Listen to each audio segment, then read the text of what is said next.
Hello everybody, it's Girl Got Game, and... Max. Who am I? Who am I? Where was I? Anyway, good start. How's everyone doing today? Sorry, we're a bit late. We were transferring some files over for things. Yeah. English, okay. Yeah. We need it in English. I can't read Japanese. Can you read Japanese? Is it gonna be read for us? Can somebody read this for us? Yeah. Hello, Catherine. Hello, Viviana. Yeah. Catherine X. Hello to you all. How are you doing today? And Andrea as well. Good to see you. Hey, welcome on, Andrea. I'm doing good. My back's killing me, so if you hear groans, it's not intentional. It's just happening.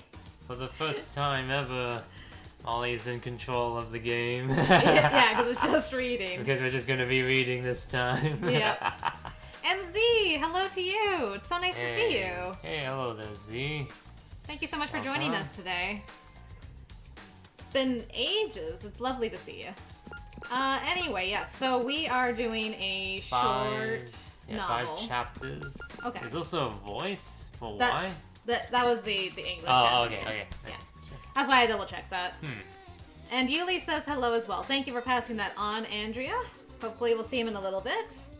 Yeah. Who will be the narrator for the non-voice lines? Will you do it? Will I do it? Oh, we're gonna keep flipping it back and forth. We might have to switch between it, chapters? Oh, we'll see if pages? it's like... Will it be like the other short novel that it was kind of like an outside perspective? Yeah. Because, normally the games are from the MC's perspective, and then they do all the reading, but we'll see. Right. Well, I appreciate you dropping by, Z. Thank you so much for doing that. It's really nice to see you. I hope you're keeping well as well, Z. Let's begin chapter 1. Ultra Despair Hagakure is gonna start, dude. Well, he came back. He came back. We're back, baby. Dude. You ready for your kidneys to be stolen today? Okay, I think this is telling us whose perspective this is from. Yes. Okay, so this is from Yasuhiro. Hiro. So get ready to hear some Hiro talking. Several hours before the Children's Revolution begins. Before the Children's Revolution? Okay, so who wants to narrate this? I think this is Hiro. Oh, okay, so you want me to do him speaking like Hiro? Yeah, do it at least for now, and we'll see if it's... Some future foundation. Perfect. And Zachary, hello to you as well. Sorry, let me move that sticky note out of your way. Oh. That was for my notes. There we go. Let's be real. Why are we flying around in a helicopter right now? Definitely Hiro. With a cool name like Future Foundation, we ought to have Cessnas or warp holes or something. Blah! I'm about to puke. My comrade is telling me to hold it in, but I'm not airsick. It's just an act. I'm just pretending to be sick. It's not like I'm an asshole or something. I don't want to put on this act, but I gotta. After all, I have a debt of over 8 million looming over my head. To pay that back, I gotta keep up this little act on our way to Toa City. Okay. So he's going to Toa City, so this is like... He actually came along, but we just never saw him at all. I guess that's what it is. It's like adjacent to what was happening with Komaru, but we just never ran into him. We never ran into him. Oh, wow. Amazing. Okay. Under the fair blue sky, the helicopter and 20 of us Future Foundation guys arrive at the heliport on the rooftop. I gotta get off! I push my way through my comrades and leap out of the chopper at full speed. I run down the emergency staircase, get outside, and finally take a little breather. Mission accomplished. For now. All I gotta do now is scout this town for some valuables and slip them into my pockets. That's his plan. I'm like, okay, I was trying to figure out what is the plan of like pretending to be sick to repay your 8 million debt. He's like, they're gonna think, he just went to puke. And like, no, I went to go steal some stuff. Run off and steal some stuff. Amazing. Probably saved his life doing that. My goodness. And a quick Persona update from Andrea. The Tapas Palace is finished and going to Hawaii in game in 2 days. Very nice. Congratulations on making some more progress. Nice. Good job. I was thinking that too, FMX. I'm like, who does he actually owe the money to at this point? Like, are they still around? He owes somebody. It'd be hilarious money. if it's like, oh yeah, your debt's been canceled because the world ended, so... Anyway. His imaginary debt. His imaginary I debt. need those kidneys! I owe the ghost money! You can earn big bucks fencing Toa City tech. They're like the cutting edge technology now or whatever, so all the nerds want it bad. So that's why I came up with this plan to borrow some Toa Group machinery, hand it off to a pawn shop, and make myself some cash. That's what the act was for, back at the helicopter, so I could run off alone. But even I'd feel guilty swiping something from this building, where the chopper landed. Now, let's see. I gotta find some valuables. I scope it out. But the place I'm standing is smack dab in the middle of the business district. The only thing I can see are modern-looking buildings towering over me. Nothing to steal.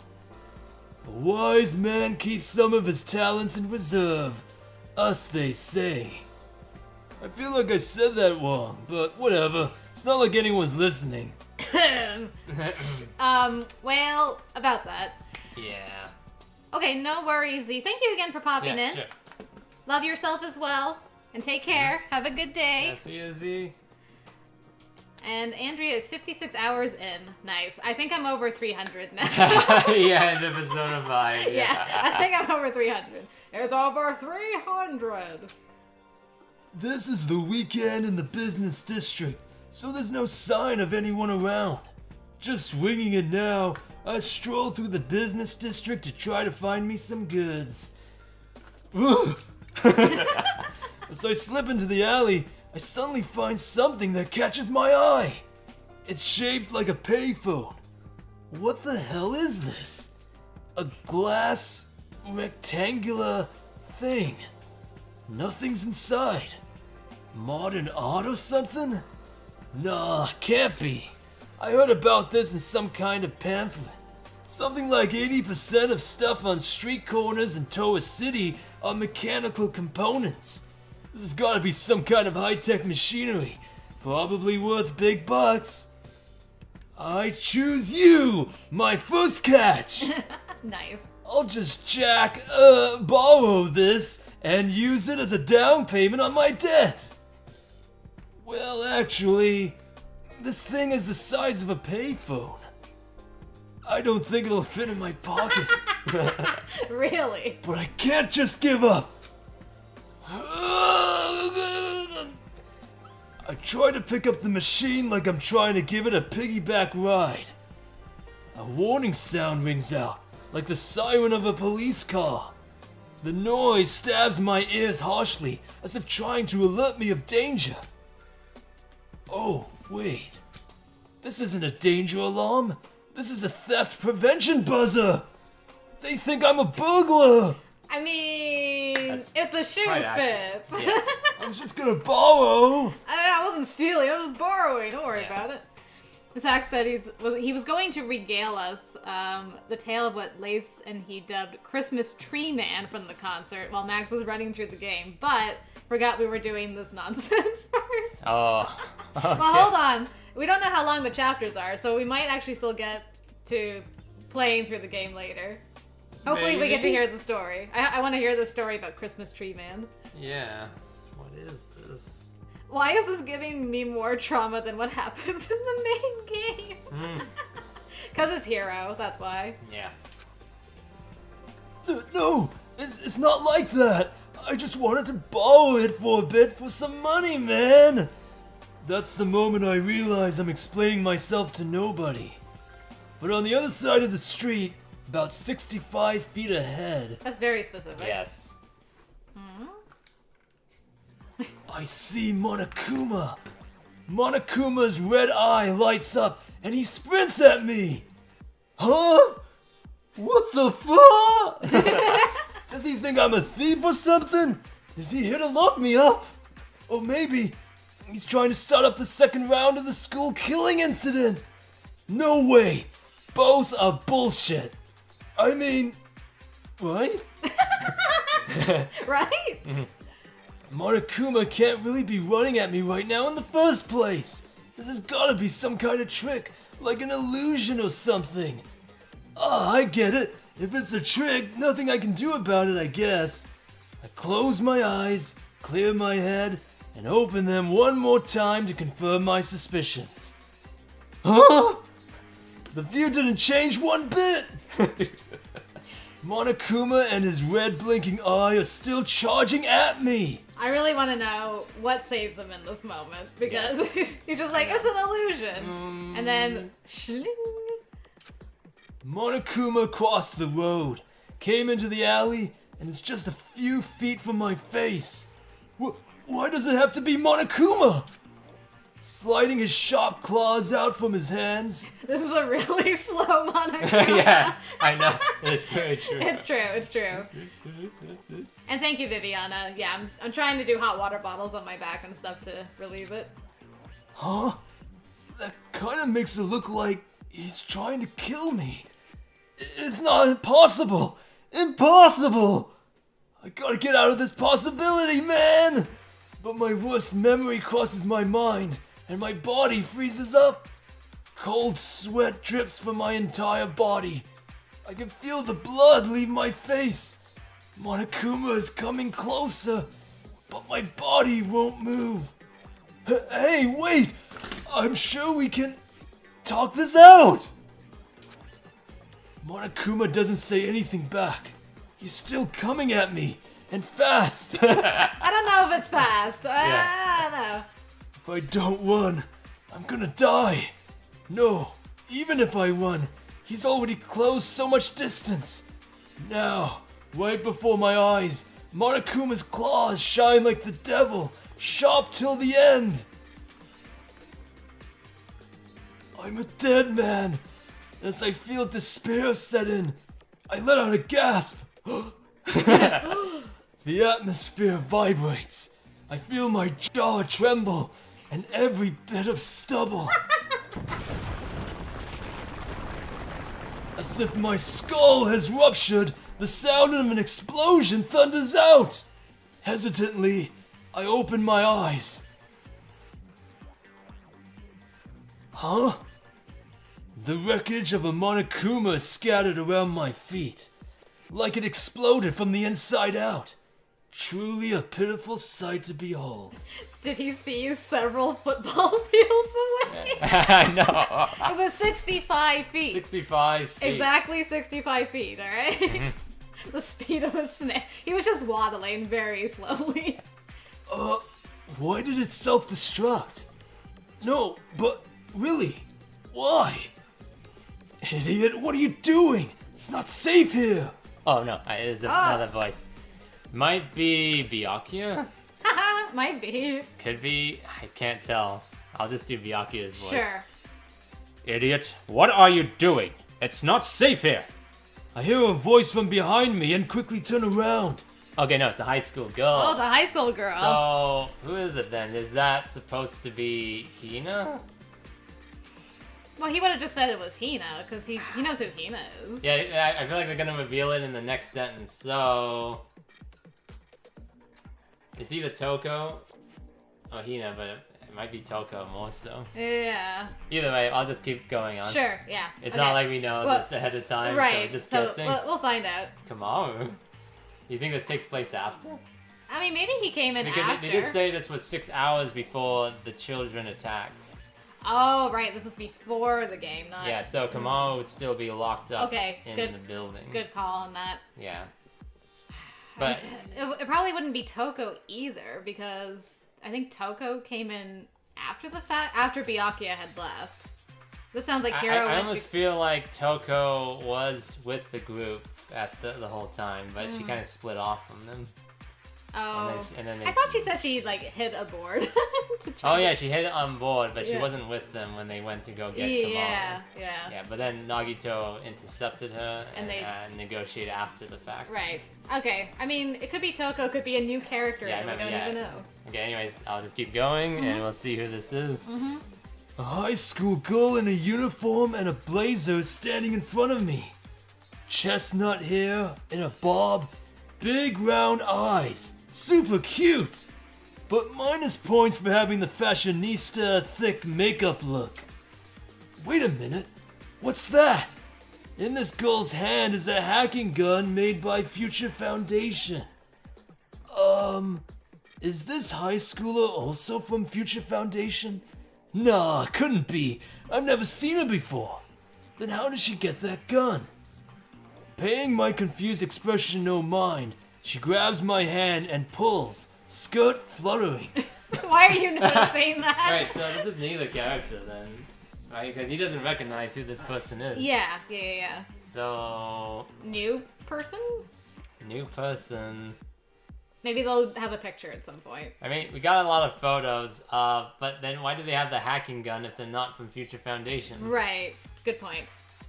I don't know. Okay, anyways. It's a high schooler with a lot of makeup. Wearing a skirt and navy blue socks. The white skin that peeks out just above the navy blue socks. Whoa, wait a minute. There are more pressing matters at hand here. Yeah. Who the hell are you? I mean, it's gonna be me. Yeah. I'll just do my normal voice for now, Yes. and we'll see. Yeah. And Samantha, hello! Thank you for popping in. Yeah, we finished the main game. We're doing a short novel from Hiro's perspective. Yeah, during the whole game. Yeah. You know, our favorite boy, Hiro, from Danganronpa 1. Leave the intros for later. This place is dangerous. Without another word, I start running with this girl leading the way. Come on, they won't find us here. The girl and I stop at a vacant lot just through the narrow alleyway. Monokumas shouldn't be able to fit through the narrow space. She's right. The alley isn't wide. It would be impossible for Monokumas to get through here. But more importantly, just who the hell is this chick? Chestnut-colored bob hair, thick makeup, looks like the type to have a kid at 21. Damn, judgy much? But surprisingly, she isn't out of breath at all, even though we've been running for 20 minutes. And her skill with that gun, blasting a Monokuma apart like that, she's a special one. Well, in any case, I'm saved. If she didn't show up, I would have died about 10 times already. I mean, as we were running here, I saw more than 30 Monokumas. It seems like a production model designed for combat, not like the one at the school. Are we sure about this? Because remember, we read the Oh, right. we read the novel Yeah. of the alternate universe take on the events, and They all seem pretty much like combat Monokumas. I guess the idea is, like, canonically, we never really saw Monokuma do anything that would make you think he's combat ready. So this is more like Hiro misassuming that wasn't a combat unit. Yeah, exactly. Because he's Hiro. He's not paying Again, attention. it was smaller, but we always get confused because remember they know. break apart one, and then it was just as big as them. Yeah, it's like the So- perspective is very Yes. difficult. And not only that, the Monokuma fought Sayaka canonically.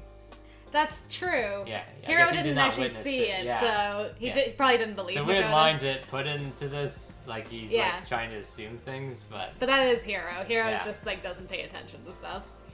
And to answer your question, Viviana, yeah, my family does know about my back pain. I mean, it's chronic. I have good days and bad days. It's just that I had 2 long car rides this week, so my back's like, I hate sitting for that long. oh man.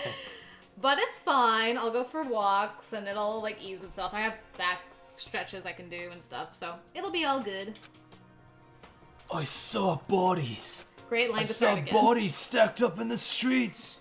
They were all slashed to pieces. I wanted to throw up so many times seeing them like that. And not just that. Not only Monokumas.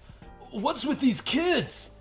There's at least one kid running around for every 3 Monokumas. Nice. And the kids looked weird. They're all wearing the same uniform, and they all have a Monokuma helmet on. Yeah, I wonder how all that happened like extremely fast too. You know, like who puts the bucket helmets on them? Who gets the uniforms for them all to wear? Right. You know. I assume Monaca like talked them all into putting it on. I guess so. Yeah. And maybe they caught some kids, and then like you get a bucket head. Sure, yeah. There you go. And then, like, how do they eat? Can they open their mouthpiece to like eat? That's a good question. Because otherwise they have to keep that on all the time to maintain control of them. I mean, the weird thing, like, this seems to take place all in one day, pretty much. I guess, I mean, So- there's a part where they sleep, so I almost feel Oh, like... that's true. Yeah, there is a part where they sleep. So it's more like 2 days maximum, Yeah. maybe 3 days at most. Yeah, definitely not longer than a week, but that is a good question to ask. Like, can they eat with the Monokuma helmets on? All the time. Yeah. Which they have to have on all the time. While they In order lose to be control. controlled. Yeah. Huh, I didn't think about that. I'm sure you have questions for me, but for now, we should introduce ourselves. I think the other thing I was wondering from last week... Sorry, I just realized that. Oh, really? We did say bucket helmet. Yeah, bucket. Yeah. That's amazing. I love it. Anyway, from last week, what? Last week, like, because you know how Shirokuma was like a headless... Yeah, right. He just had a head. He had no body anymore. Yeah. Just a head. So I was like wondering, how did the head get all the way up to the giant robot and assume control from inside, you know? Yeah, so absolutely. How did it get there, you know? How did it get there? Because I would have assumed it would have been the leader of the adult rebellion. Right, yeah. That guy, I forget his name, Toa. He's a Toa. Yeah. And he put sorry, not her, him. Yeah. He put him up there as like automatic control, but then he was saying that he wasn't expecting this to happen at all. He's like, oh, what's going on? Why is it acting like this? It shouldn't be like this at all. Yeah. So it seems like he didn't do that. No. So I was like, so did somebody actually take her up there and put it in? Sorry, not her, him. Yeah, it's a good question, because the last time we saw Shirokuma, he was with Hiro's mom. Yes. She had his head, and then like, he disappeared. Shifty, yeah, and then disappeared. Like somehow walked off, even though it's still a head.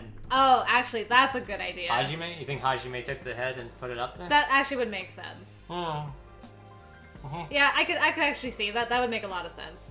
It could have been either Hajime or Nagito, because they were both around, so they could have done either of those things. I would more assume Hajime. I think Hajime's smarter, and would have realized that, oh, Junko's actually in control of these bears.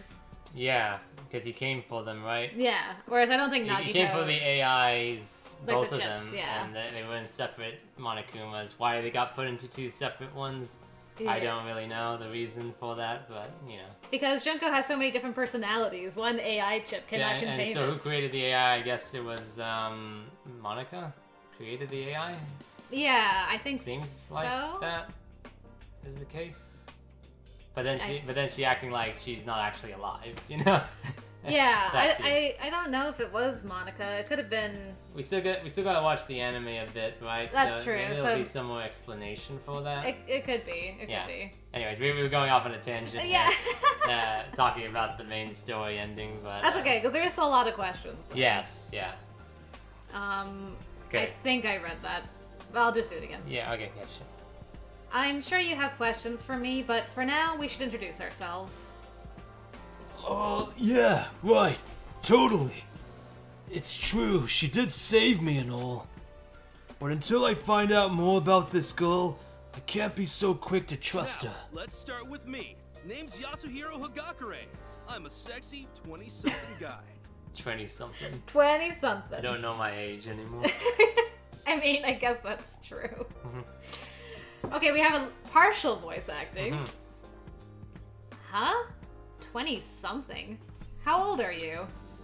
I was being ambiguous on purpose. Don't want to ruin the main story's timeline. Wow. He broke the fourth wall. Wow. Whatever that means. So what's a guy like you doing in a place like this? When I saved you, you looked like you were trying to lift a payphone. Adults have their reasons. Her eyes gleam brightly. Oh, so you weren't trying to steal? No way! A member of Future Foundation would never do something so fiendish. If I were to try something like that, I'd be cursed by the heavens for eternity! There's no way in hell the heavens would curse people. Wait, what? What did you say? Oh. Yeah. Oh, I think it was her. Okay. I think it was continuing. Wait, what did you say? I get cursed by the heavens? No, before that. I'm in Future Foundation? That! Were you being serious? You're actually with them? Why is she so surprised? Oh wait, I get it. She must be some kind of fangirl. She must admire us for our efforts to heroically fight the despair. If that's the case, I try to keep it cool and answer. Sure am. I'm Yasuhiro Hagakure, Future Foundation's ultimate weapon. I'm here on official Future Foundation business, not to steal valuables or anything. Bam! Nailed it! After that, this high school girl is gonna be my lifelong fan. I give the girl a flirty glimpse to show off. But what's this? The girl just stares with a cold expression, not saying a word. From her look, I feel like there's hatred there. Could it be? Did she figure out I was actually here to steal stuff? Is she disgusted by my filthy lie? Caught red-handed as a Future Foundation member and thief? As I was standing there freaking out, the girl opens her mouth to speak, still staring. Ah, wait. Whack? Whack. Okay, Oh. I think that is her. Whack. Seriously? I think that's him. Okay. Wow, whack? That old 90s slang is pretty lame. I say, before I can stop myself. Uh-huh. I mean, in my defense, it has been like 10 years since anyone has used that word non-ironically. Uh-huh. Totally dead language. Went extinct like 5 years ago. Shut up, hero. What did whack even mean? It was something like bad or awful, right? So this is the kind of girl who can use the word whack in all seriousness, huh? Alright. All I can think about is like the meaning of whack was a question. It was one of the classroom questions in Persona 5, Oh, where the teacher's yes. like, "I'm cool with the kids. You know, that's pretty whack.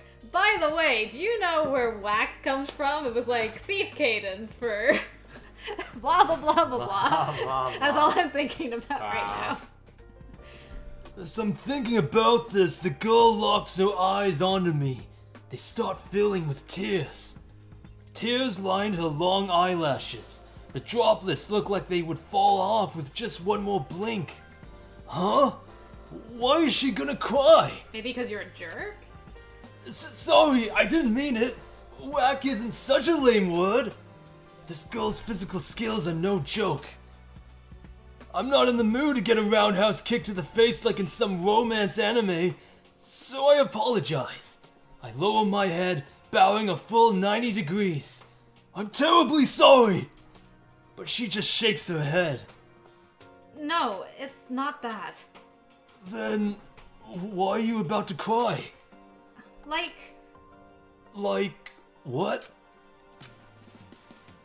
I saw it coming. After a few seconds of silence, the high schooler cries as loud as she can. I don't know who this character is. I don't know.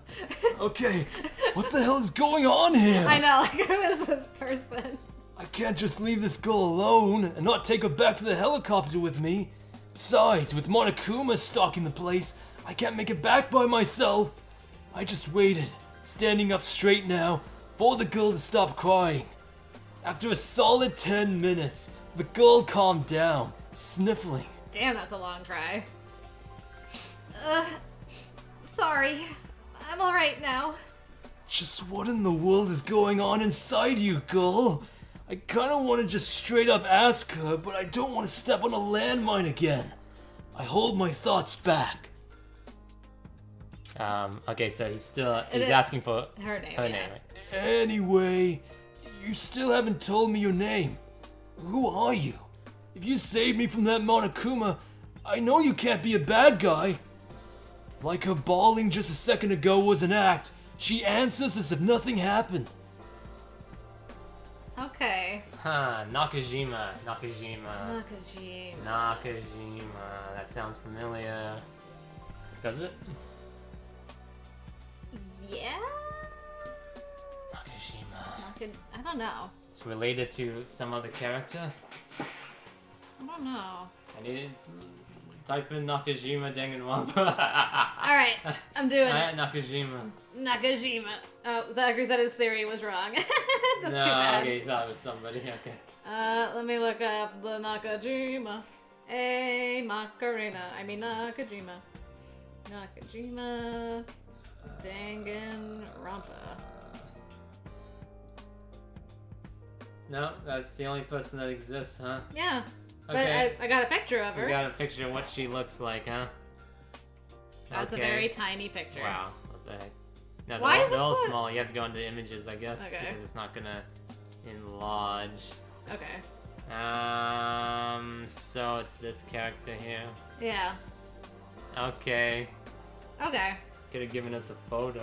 Yeah. You could have given us a quick sprite too. Alright, so a totally original character. Not even one of the... Unless we missed it. Yeah. Unless we missed it.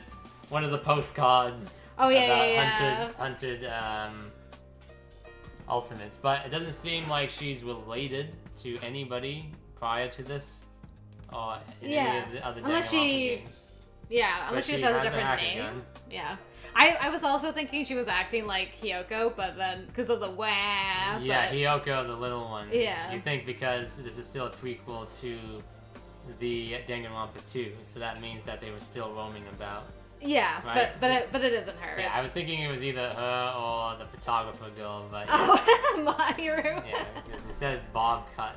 Oh, the bob. Yeah, you're right. They did like, describe her not... hair. Yeah. Yeah. Okay. Okay. I assume it's. How would you say her first name? Is it Kanon? Yeah, is it Kanon? Kanon? No, not Kanon. Yeah. It's not Can. I don't think it would be Kanon. Kanon. Okay, we'll go with Kanon for now. Kanon. Kanon Nakajima. Name means something like Sound of Flowers, Fiend's Island. I'm an anagrame? Anagrame? A new word. Write that down. What's an anagrame? Write that down. What does that word mean? Okay, hold on. I gotta look up anagrame. Yeah, we're gonna be here this whole stream on this novel. We're nowhere close to finishing. Let's see. Another person who managed to grab a hacker gun. Wow. So it seems like the whole time he spent looking around trying to get the payphone, the event already started at that point. That's true. So it's like so much time passed in between when he arrived and when he went to go grab that payphone. I know. Okay, you think we missed her card? Interesting. Okay. So she is one, but she isn't technically related to any one of the Danganronpa cast members from the first game, because technically, except for a couple, I guess she would have to be related to somebody we don't know. Samantha says that they're a cousin of somebody from the original Danganronpa cast. Oh, really? So they're related to somebody from the first game. Okay. Okay, anagrame is not English, so I'm gonna look it up in Japanese to see if that's something. Cousin? Are we speaking like the cousin to like Kyoko or something? I don't know. Okay, anagrame is not a word in English or Japanese, so I have no idea what that is. Okay. Anagame? Anna Jermaine? No. Anagrame is pig oh my goodness. I just waited like 3 seconds. Oh man, I didn't know they were gonna explain it. Is pig Latin. I'm a manager. Pig Latin. It didn't even show up on Google. Thanks, Google. Thanks, Google. Yeah. You lost me. But more importantly, a manager? What would a high school girl with a title like that be doing in a place like this? Why I'm here? I wish I knew myself. She lets out a sigh and says something that makes me think she's joking. She tells me she was imprisoned in some apartment around here for over a year and a half. Then, the door gets busted in, and just when she thinks she's saved, in walks a Monokuma. Okay, so same beginning as Komaru. Yes. I could just click 2 more times, but instead I'm going to theorize in Google. Hey look, it was a good idea at the time. Without explanation, Monokuma tries to kill her. Future Foundation happened to be there at the same time, so they took care of the bear for her. And even though Future Foundation was supposed to help her escape, somehow the Monokumas managed to split them up, and she got separated. She got surrounded by Monokumas and some kids, kidnapped, and then given some kind of test. When she passed it, they put some wristband on her, and then released her into the city. Interesting. So very much the same beginning as Similar Komaru. beginning and same plot line. Yeah. Pretty much. Weird. Okay. It's like an alternate version. Yeah, what game? This is like the blueprint version of the game. Mm-hmm. And then they were like, everybody hates Hero. So let's change it for Toko instead. Yes, yeah. Amazing. Well, thanks, Samantha. most likely it was still going to be Makoto's sister, but they were like flip-flopping between Toko or Hero. Can you imagine if we had Hero instead? That would have been such a different game. Oh my goodness. He would have had the biggest character development. No. Yeah. Oh, what could have been? Yes. What could have been? Amazing. It seems the children are using the Monokumas to try to build some kind of paradise just for them. And now, here we are. That's the gist of it. Because she was imprisoned here, I assume that she must be a relative of someone from my old school. Meaning, she's probably a captive. But other than that, I don't know anything else. Things like children causing terrorism, a revolution. If it's a joke, it's not funny. You're kidding me, right?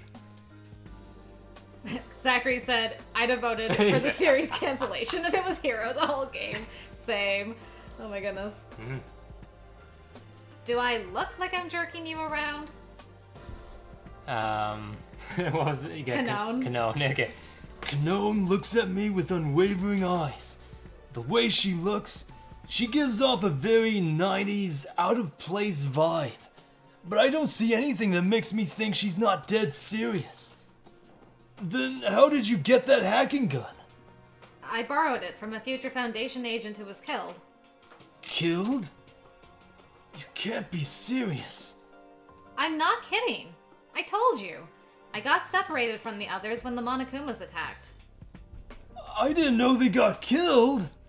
Well, obviously I was trying to have some tact and didn't mention it. The Future Foundation agents who went into that building, Byakuya was with them.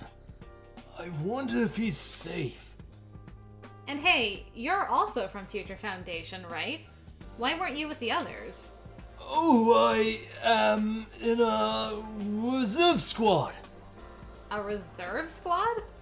It's like a bonus squad that was formed to go in if something happened to the main force. The mission was so small, just responding to a tip, that our team was pretty relaxed about it. But I guess it wasn't so simple. Could it be Does this have something to do with that incident? But isn't that all in the past by now? What in the world is going on? I ask Kanon, but she quickly tells me she knows nothing. Man, I want to go home. I just want to put my hands up, forget everything, and go watch some shows about Upods. Not the Upods the Upods again. But now's not the time to think stuff like that. For now, let's head back to the building where our helicopter is waiting.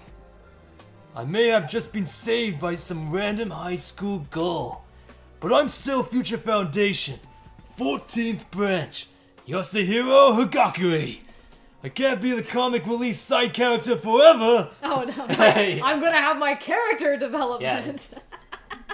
Hey, you get a break now. It's Kanon's time to do the...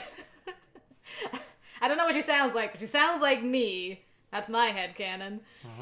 And no, Hiro didn't actually sneak on the island like Toko, Samantha.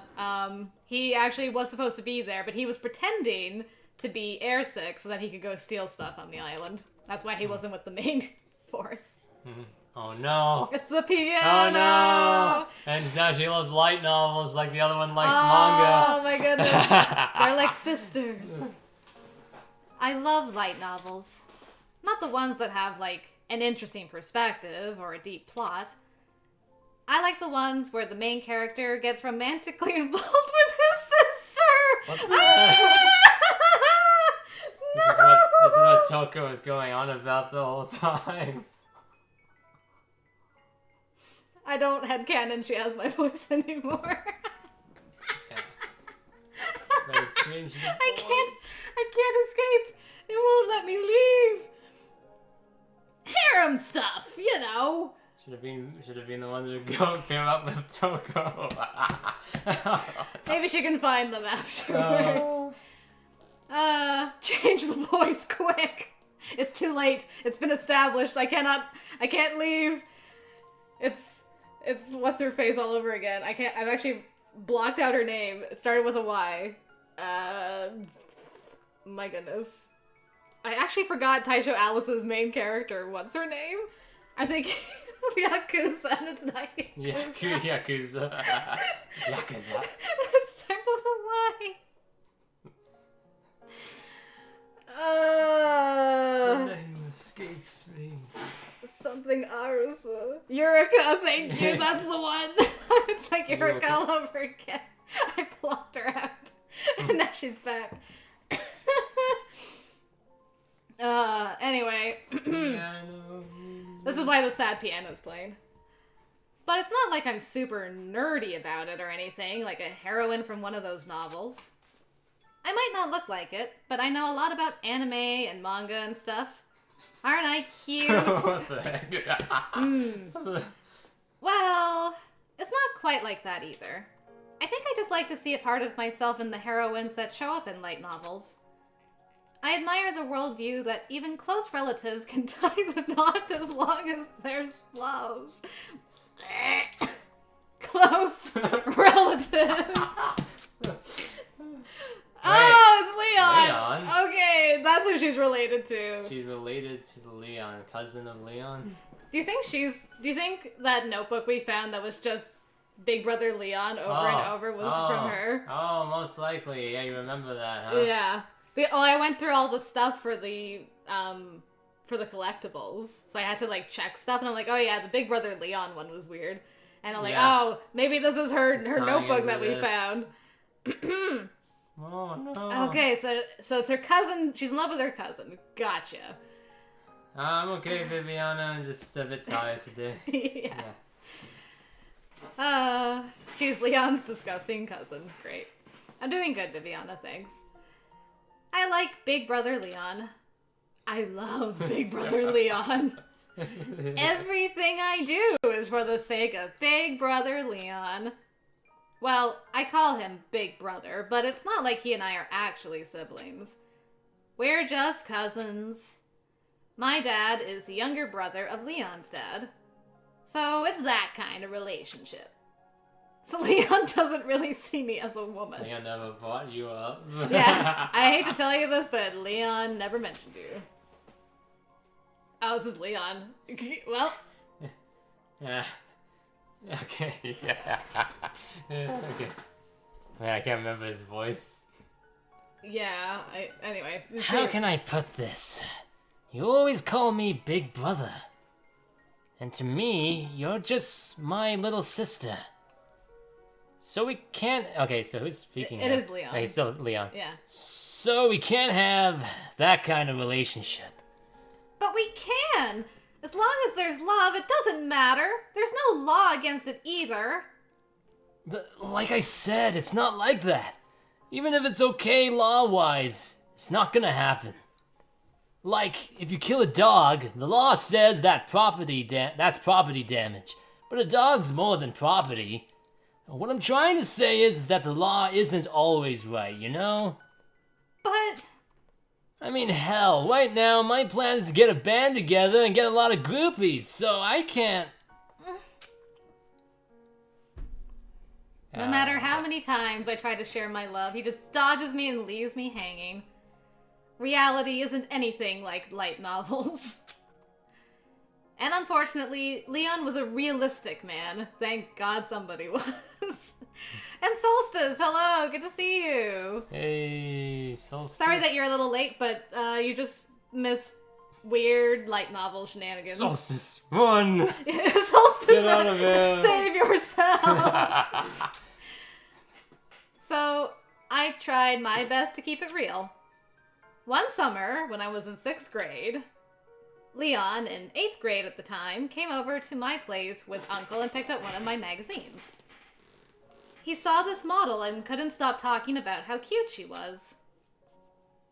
The girl he was talking about was a popular supermodel wearing heavy makeup and jewelry. And I just felt despair. At the time, I was a fashion disaster. The farthest possible thing from a model like that. But if that's the kind of girl Big Brother Leon likes, I have no choice. Literally that night, I used my allowance to buy one trendy outfit and makeup online. 2 days later, I tried on the outfit and learned how to apply makeup. The girl in the mirror looked super hot. I look pretty good. I was totally killing it. Maybe with a little more practice, I can totally nail the look Leon likes. Overflowing with confidence, I went over to Leon's place to show off the new me. But when he saw me, his eyes went wide. Huh? What the hell is this? What did you do to yourself? What do you mean? I'm a model, see? Party hard! What? Don't all those fashionistas talk like this? No, I don't think so. Okay, well, forget about the lingo then. You like this, right? Girls with this kind of look? No, it's not that look in particular. I like all cute girls. They can pull off any look. What the heck? He makes it sound like I'm not cute at all. Well, even though I don't look it, I'm super popular. Don't be so whack. Okay, this look just doesn't suit you at all. And no one says whack anymore. You're one to talk. Your head is shaved, even though you're in high school. Oh yeah, when he's baseball playing. Yeah. What? Oh, come on. That wasn't my decision. So, Operation Makeover didn't go exactly as planned. No, it wasn't just a makeover. I was planning on tying the knot with Leon, but that totally failed in grade 6. But even so, I kept loving him. I loved Big Brother Leon so much. I don't know why I fell for him, but I can list 100 million things I like about him. 100 million. Yeah, like when he smiles as he hits the ball. For example, when he's playing in a baseball game, 4th in the lineup, the starting pitcher. It's like he's the hero in a manga. 2 outs, bases loaded, bottom of the 9th. Even though the season's over, if he strikes out, everyone is totally confident with Leon batting.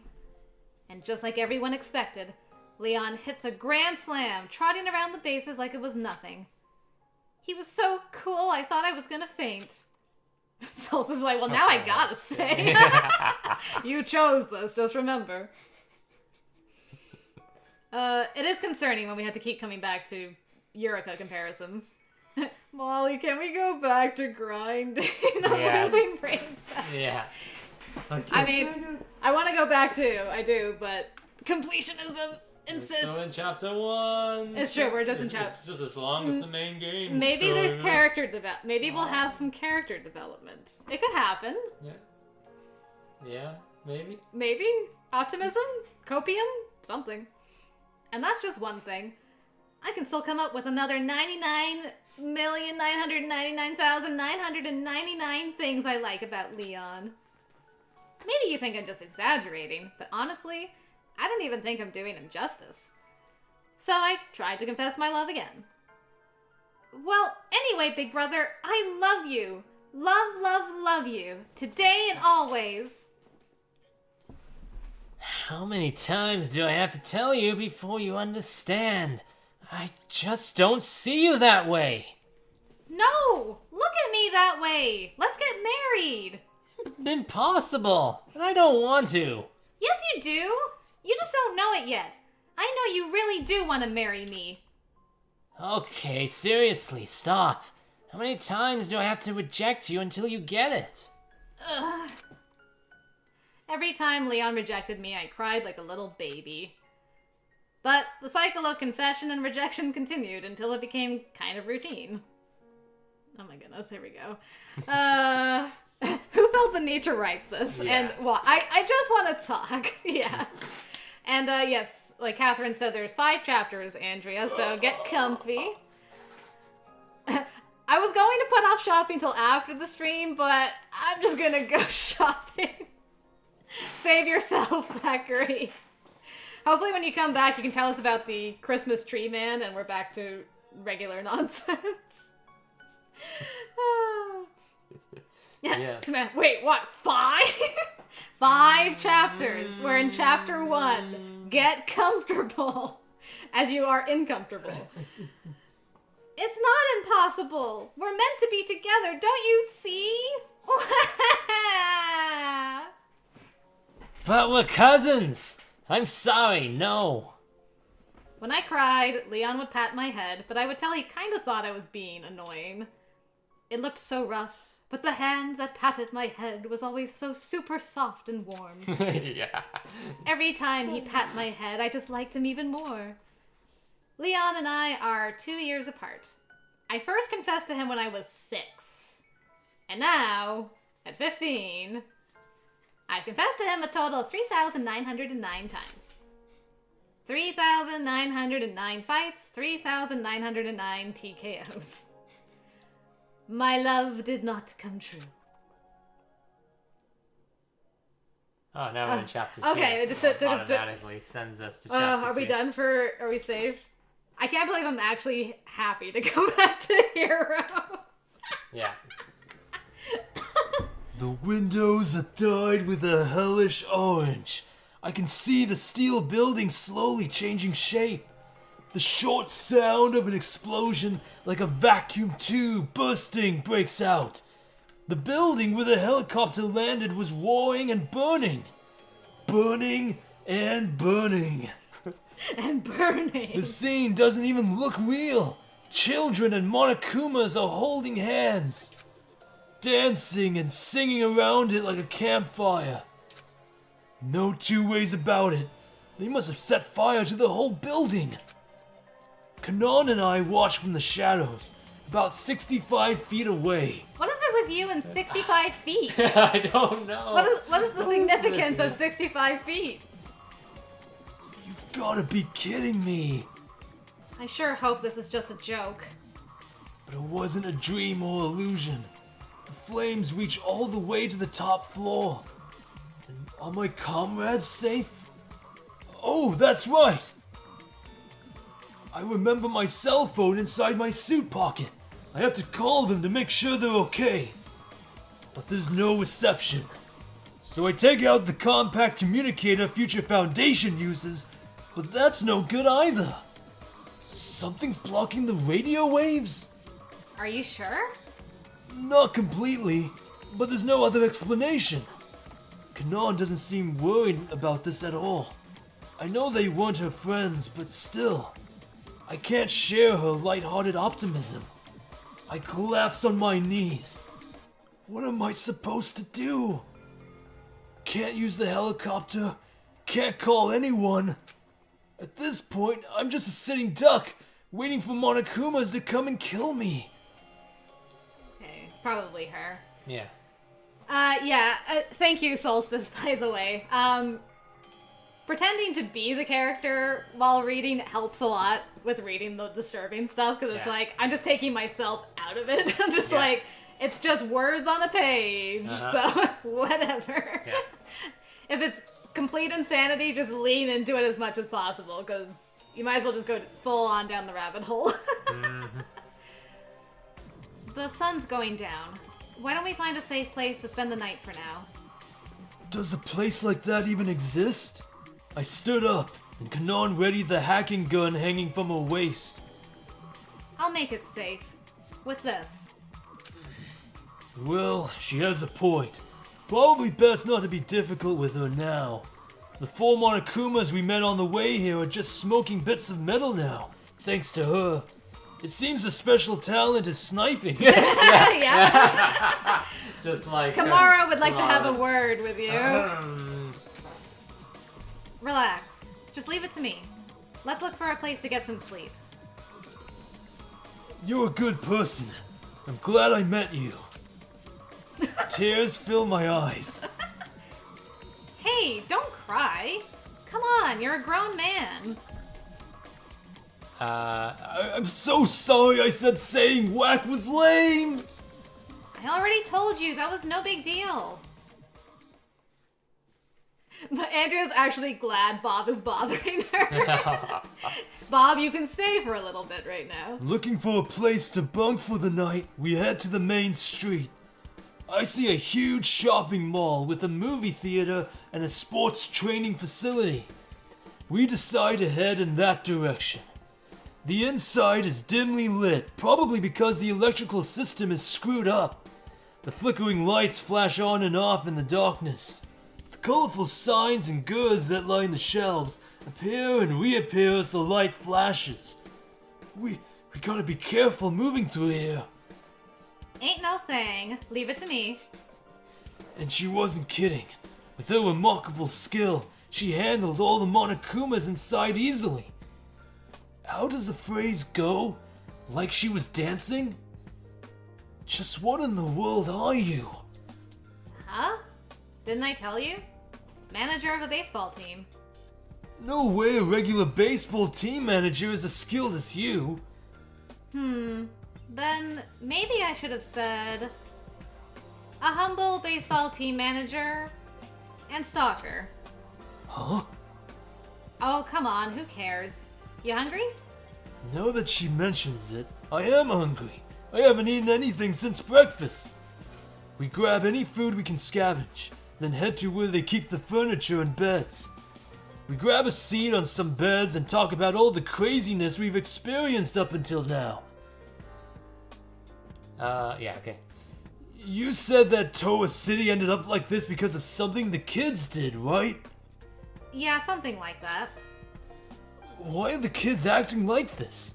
And how are they controlling Monokumas? Dunno. The leader said something about a paradise or whatever, but I don't really know. I've tried asking some of the kids, but it seems like they only talk to each other. And about the Monokumas? You got me. All I know for sure is they ain't nice. They aren't nice. That's the only thing she knows. Pretty much the same as not knowing anything. Ah, damn it, I don't understand this at all. I can't help but to shout in frustration. But Kanon, on the other hand, talks with total composure. That reminds me, just what exactly is Future Foundation? Well, like I said, to help the world recover from the despair. No, I mean the hacking gun specifically. What do you mean? I tried it out a bunch before I bumped into you. It's really effective against the Monokumas. Future Foundation's goal was to respond to some kind of rescue signal from the apartments, right? But why were you guys carrying around weapons that are so effective against the Monokumas? Did you somehow know the Monokumas would be here from the start? Well, she might use old slang, but her brain is obviously still sharp. Why it's effective against Monokumas? To be honest, I'm kind of wondering that too. What are my thoughts on clear tape? It's very handy in certain situations, Viviana. Well, why would you be wondering that? You're with Future Foundation. The hacking gun wasn't built specifically for Monokumas. It was built for Toa machinery. And that's why it's so effective, because they were built by Toa. Yes, okay. Huh? I was told to keep this a secret, but I guess it's okay to tell her. Thanks, Hero. Yeah. I explained to her the settings of the hacking gun. Between you and me, it's possible that the higher-ups at Toa are connected to the despair. Future Foundation built a weapon to use against Toa machines, just to be safe, but if it works on these Monokumas, looks like that theory was a bullseye. Yeah. Okay, could it be? Yeah, I'm trying to understand who's saying what here. Yeah, I would assume it's her being like, could it be? And then he's like, yeah. Okay. Yeah, I'll go with that. Yeah. Yeah, if the hacking gun works on Monokumas, they must have been manufactured by Toa Group. So, does that mean the ones starting the riots here are Toa Group, not the children? Can't say for sure, but it seems like a pretty safe bet. Scary! Kanon laughs it off, as if it were a joke. Then jumps back onto one of the display beds. Okay, we guessed correctly. Okay, we did guess. Man, it's hard to tell sometimes. Yeah. I guess I can't blame her for having that kind of reaction. She doesn't know what to believe anymore. A story like that isn't something you can just take in so quick. Let's just leave all that talk out for now. It's confusing. I don't want it to bug me all night. Okay. I don't know who's talking. Maybe, okay. I guess he said that line. Okay, so this is probably Hero, me, here. Okay. I think the first one was actually him. Okay, it's him. Okay, anyways. Anyway. Really? This stuff isn't bugging me at all. Then maybe you should consider something else. Something else? Is it really okay to sleep next to each other? I mean, if you want, I'll go to another floor. Oh, do you grind your teeth when you sleep? If that's the case, then yeah, keep your distance. No, that's not what I mean. You know, even though it's an emergency and everything, a man and a girl sleeping together... Oh, don't worry about that. I'm pretty ripped. Pull anything and I turn you into a flower vase. And where exactly would the flower go? I like that that's what he's asking. I know, right? Well, obviously, I'd flip you upside down and... Never mind, I don't want to know. I just imagined myself being a flower vase. She's just laughing her ass off. I am. Yeah. Hey, you asked. Okay. Is it still her speaking? No, it's this. Okay. It's chivalrous for a man to ask that in times like this. Ooh, such a gentleman. But being real here, honestly, I won't try anything. I didn't see it in my fortune. Fortune? Oh, I didn't tell you? My talent is telling fortunes. My fortunes come true about 30% of the time, too. I see things. Sometimes consciously, sometimes unconsciously, which come true. Sometimes. Thanks to that talent, I fortunately, or unfortunately, got scouted by Hope's Peak. So that's pretty much why I can wear this Future Foundation uniform as a proud member.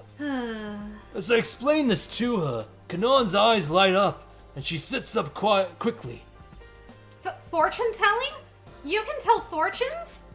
Damn right I can. I can make the future shine for you with a 30% success rate. 30%? I don't know, man. That seems low. Like, at that point, it's just a chance. Not at all.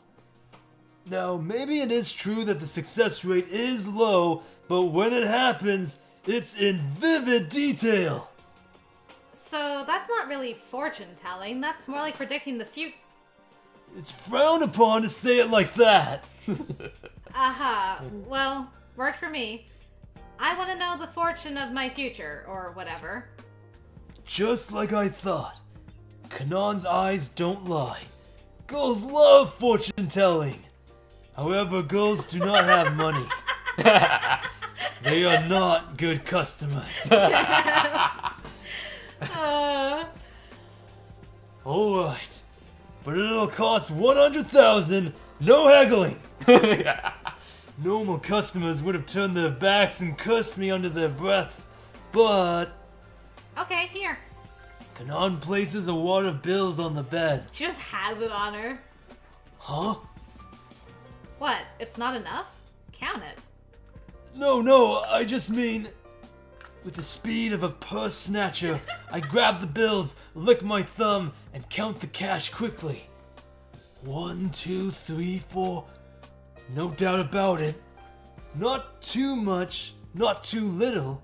Exactly 100,000. How the hell did a high schooler get this much money? What, you think I'm a prostitute or doing happy ending massages or something? Maybe I do look like I do something like that. But that's not it. Don't judge people by how they look, man. Then how did you get it? The usual way. Rich daddy. Oh, and I don't mean daddy in the pervy role-playing way. My biological daddy. Tat Television. Maybe you've heard of it. Daddy is a director there. Tat Television. The largest television conglomerate in the world. So it's definitely not that weird for the daughter of a director there to throw cash around. Ah, it's still kind of weird, but sure.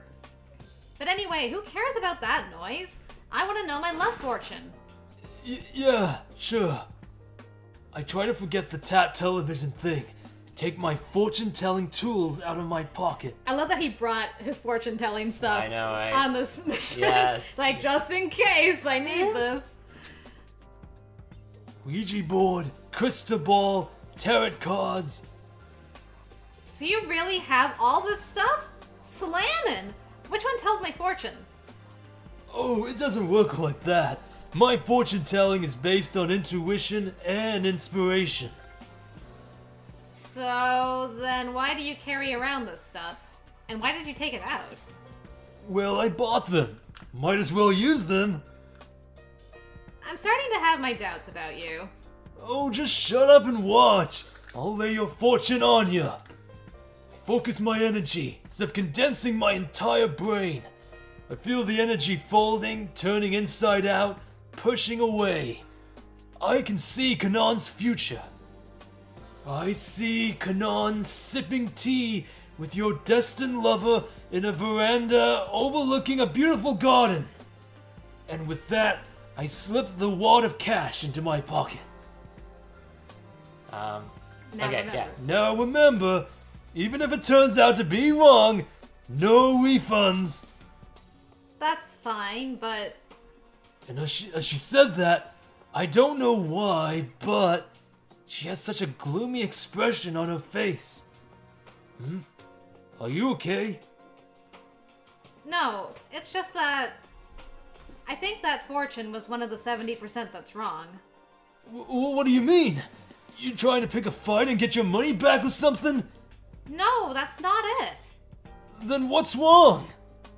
I know your fortune is wrong because my destined lover is already dead. Oh, she's already knows about that. Huh, okay. How do you learn that? Because not even Komaru learned about Makoto. what happened to her family or brother Sure. or anything like that. Yeah, how did you find out? Dun dun dun. Okay. Huh? Oh well, that's the breaks, I guess. It was fun. She looks like she's trying to be cheerful, but I can tell it's bothering her deeply. Did I step on another landmine again? Like with the whole whack thing? But anyway, television! Moving on. Moving on. Rich! Super rich! Miss Kanan Nakajima! Why are you getting all formal out of nowhere? Are your shoulders stiff, perhaps? No, not really. Thirsty, maybe? Seriously, where is this coming from? It's normal for me to be so considerate with ladies. Oh no. Now I know what he's... Yeah. He's like, maybe I could be the destined lover and get the money. The money! By the way, hello Ballistic, welcome to the stream. Hope you're doing well. I'm gonna mention that you're rich. We're actually doing a short novel. We finished the main game to Ultra Despair Girls last week, so we're doing a side novel with Hero. I need exactly 8 million. I need exactly 8 million. Actually, you need 7,900,000, but you just got 100,000. Mm-hmm. And Viviana, mechanical pencils are cool. Oh yeah, definitely. Mm-hmm. It's not like I'm trying to suck up to you or anything because you're rich. Not that at all. I see. No, really, it's the truth. I swear it on Ganesha, the Hindu god with the elephant's face. Why would you swear on that random god? Well, to be honest, I didn't want to lie to a god I actually knew something about. That's great. I need Kanan, or more specifically, Kanan's daddy, to help me with my little debt problem. I can't think of any other workable option at this point for my kind of debt. If I can save Kanan from this town, maybe I can get a big fat reward. But I can't overplay my hand. If she declines my heroic offer and goes it alone, I lose everything. It's all in the art of negotiation. I, Yasuhiro Hagakure, heroically rescued your daughter from Toa City, the town of death. So, how about a little something for the effort? Yeah, just like that. It's the perfect plan. That 8 million is practically mine. I just have to guide Kanan safely through the city, Assassina, and Guardian. What would be the absolute coolest way to rescue this Gulby? I furrow my brow and stare into space, trying to work up a plan when Kanan speaks. I've been thinking about something. This city was built on reclaimed land, right? That means it's an island. There should be a bridge out of here, right? Hot damn, am I a genius or what? I was just gonna say that. Huh? I also had that plan. Yeah, okay. So... It's still him. Oh, it's still him. But I thought of it before you did. So that means going for the bridge is technically my idea. What is your problem?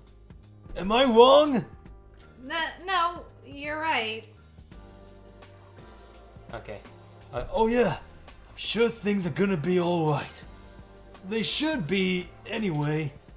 Uh-huh. That's true, that's probably higher now because of how... gotta collect interest on this debt. Yeah. Alright, now you get to... Everybody get comfortable, or call Bob to your house to save you, one or the other. Ahem. My whole life, I was chasing after Big Brother Leon. Elementary school, middle school, high school. I always chose the same schools as him. And to watch Leon's baseball games up close, I became the manager of the baseball team. I continued to chase Leon, metaphorically and literally. The moment final period ends, I dive into the bushes to wait for him in the shadows. Leon's a player, even he admits it. He's usually got another girl on his arm every few days. I saw them. I chased behind them on their date. Of course, I wasn't really any good at it. This tailing stuff is actually pretty hard. Every time I try to move closer to get a better look, I think Leon sees me and I freak out. Because of that, they get too much distance on me and I lose sight of them. I've made this mistake tons of times. At this rate, I'm done for. To become a better Snoop, I created a strict training regimen for myself. Running, squats, shadowboxing, planning everything out in my head. That's why she said she was ripped. Yeah, I was gonna say, I'm like, I love that we're getting like backstory for why she can run for 20 minutes with no problem. It's because she's a stalker. Yeah.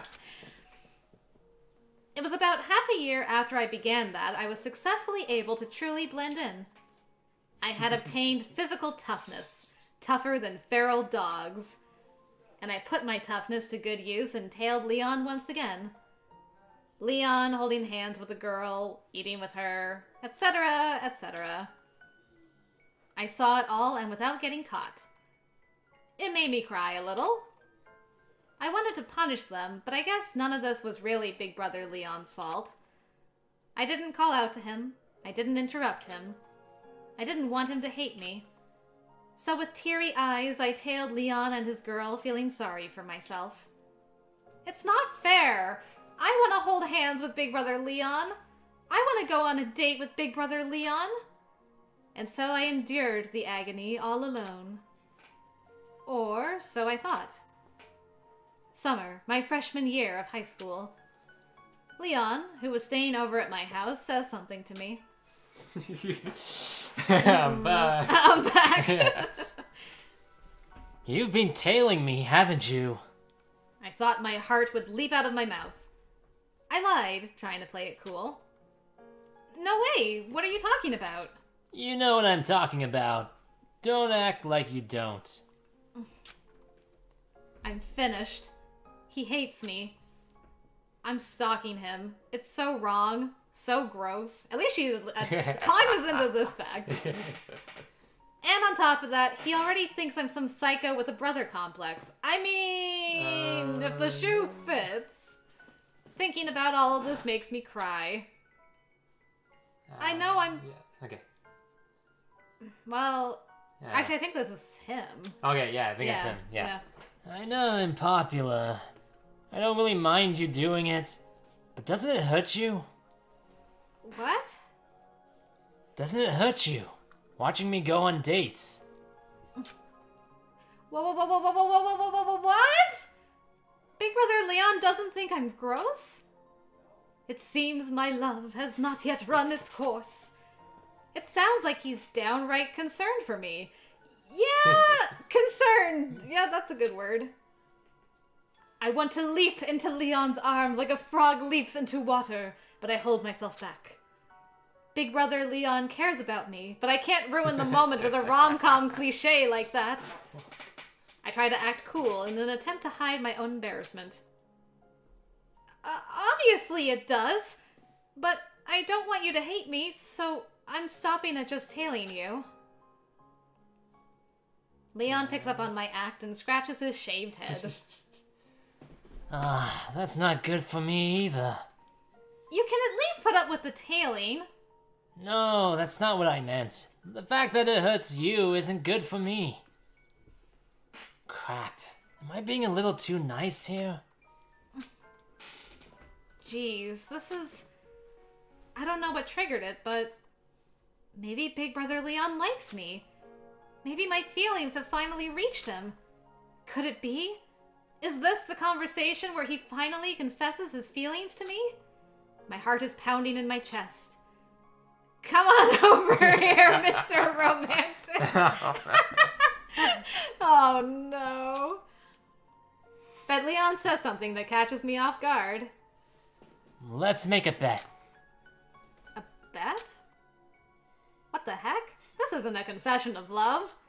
I'm a little disappointed, but this is the first time Leon has actually responded to me. At the very least, that's a positive step forward in the relationship. If you win the bet, I promise I'll start thinking of you more romantically. Leon, why are you enabling this? Really? Yeah, if you win. What's the bet? What's the bet? Whether or not you can throw a 100 miles per hour fastball. That's the bet? Leon, that is such a... Leon, you didn't even make it impossible. Is he serious? If you can throw a pitch as good as me, I'll start looking at you in a different light. Throw a pitch? And I forbid you to even talk to me until you can do it. 100? That's like impossible. Of course, despite me knowing this. Deal! I'll do it! I took the bet. I guess I thought that with love, anything was possible. Love is all! I love Big Brother Leon.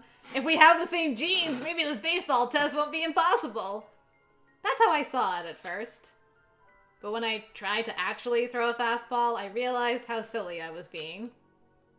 Not only can I not break 60 miles per hour, I can't get it anywhere near the strike zone. How much do you want to bet that at the end of this story, she's gonna throw something like 100 miles per hour? I know. And she'll be like, I did it, Big Brother Leon. Yes. Are you watching me? And then Big she'll Brother die. Leon? And that'll be it. I don't know, Johnson. I really don't know. And by the way, hello. Welcome to the stream. Thanks for joining us for the sister complex.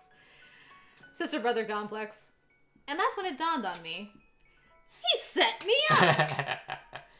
It's just like I thought. He really does think I'm gross and annoying. He was sick of me, his cousin turned stalker. So he gave me an impossible task just to watch me struggle and keep me busy. It's like the story of that one monk, Ikkyu. A man challenged him to catch a tiger, one that was painted on a folding paper screen. Oh, by the way, hello, Yuli. Welcome to the stream. Hey, welcome, Yuli. Nice to see you. You might not wish to be here soon, but I'll let you discover that. EQ said that he will catch it if someone makes it come out first. That's the legend, anyway. Give me a special baseball that even I can throw 100 miles per hour, and then I will show you your fastball. I will throw you your fastball. Yeah. Yeah. Yeah. I saw it. Yeah, okay. Did I say something else? It's okay. You just said show you. Oh, thank Okay. you. Okay. And then I will throw you your fastball. Thank you for catching that. No problem. There's no way Leon would be impressed by that attempt at I always thought it wit. was Leon line. I was like, wait, is that Leon line? No, this is just imagining him saying that. Yeah, exactly. Okay. We're doing good. We're having a Eureka moment. Let's just put it that way. He doesn't have that kind of sensibility. I hate this bet!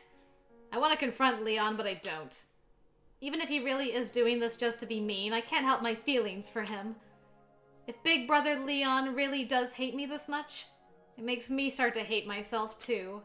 But I don't give up. I'll throw your damn fastball! It was already a long shot to get Leon to marry me. It would take a miracle. So all I need is another miracle.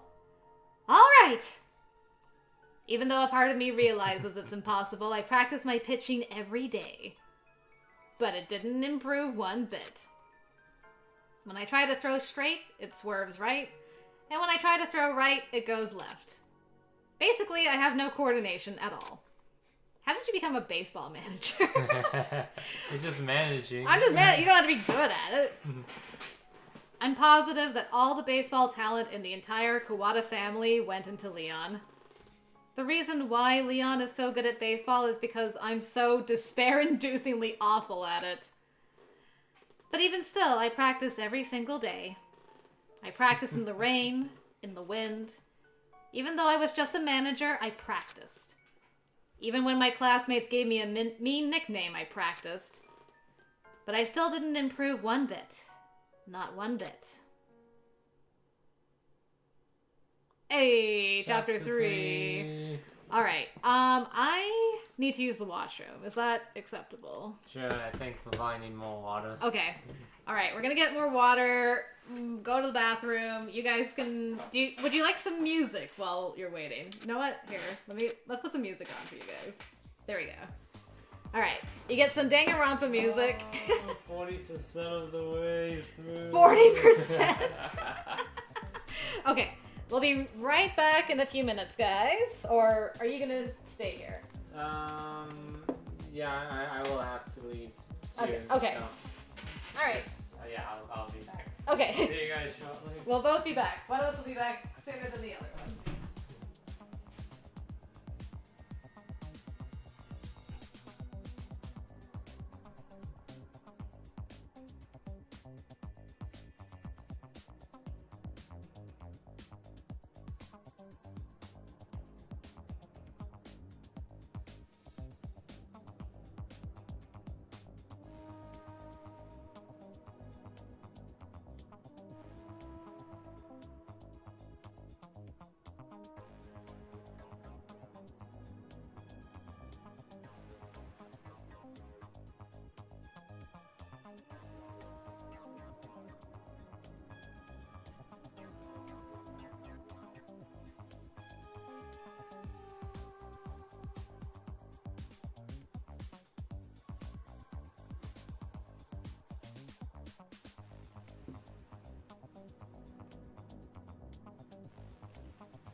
Squeak.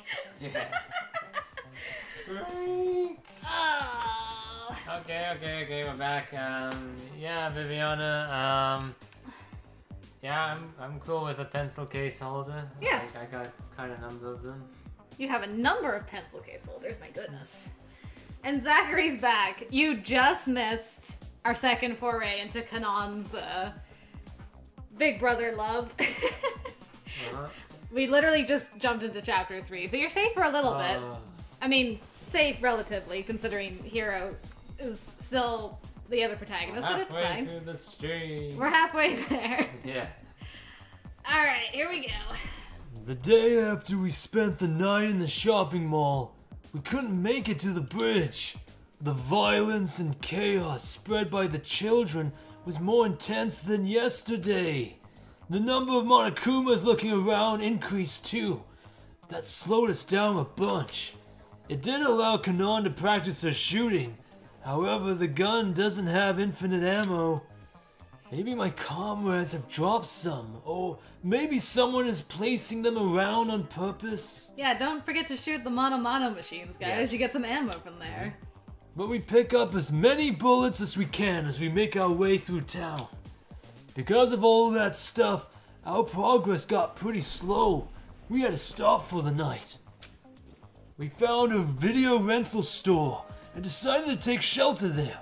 But 3 Monokumas ambushed us.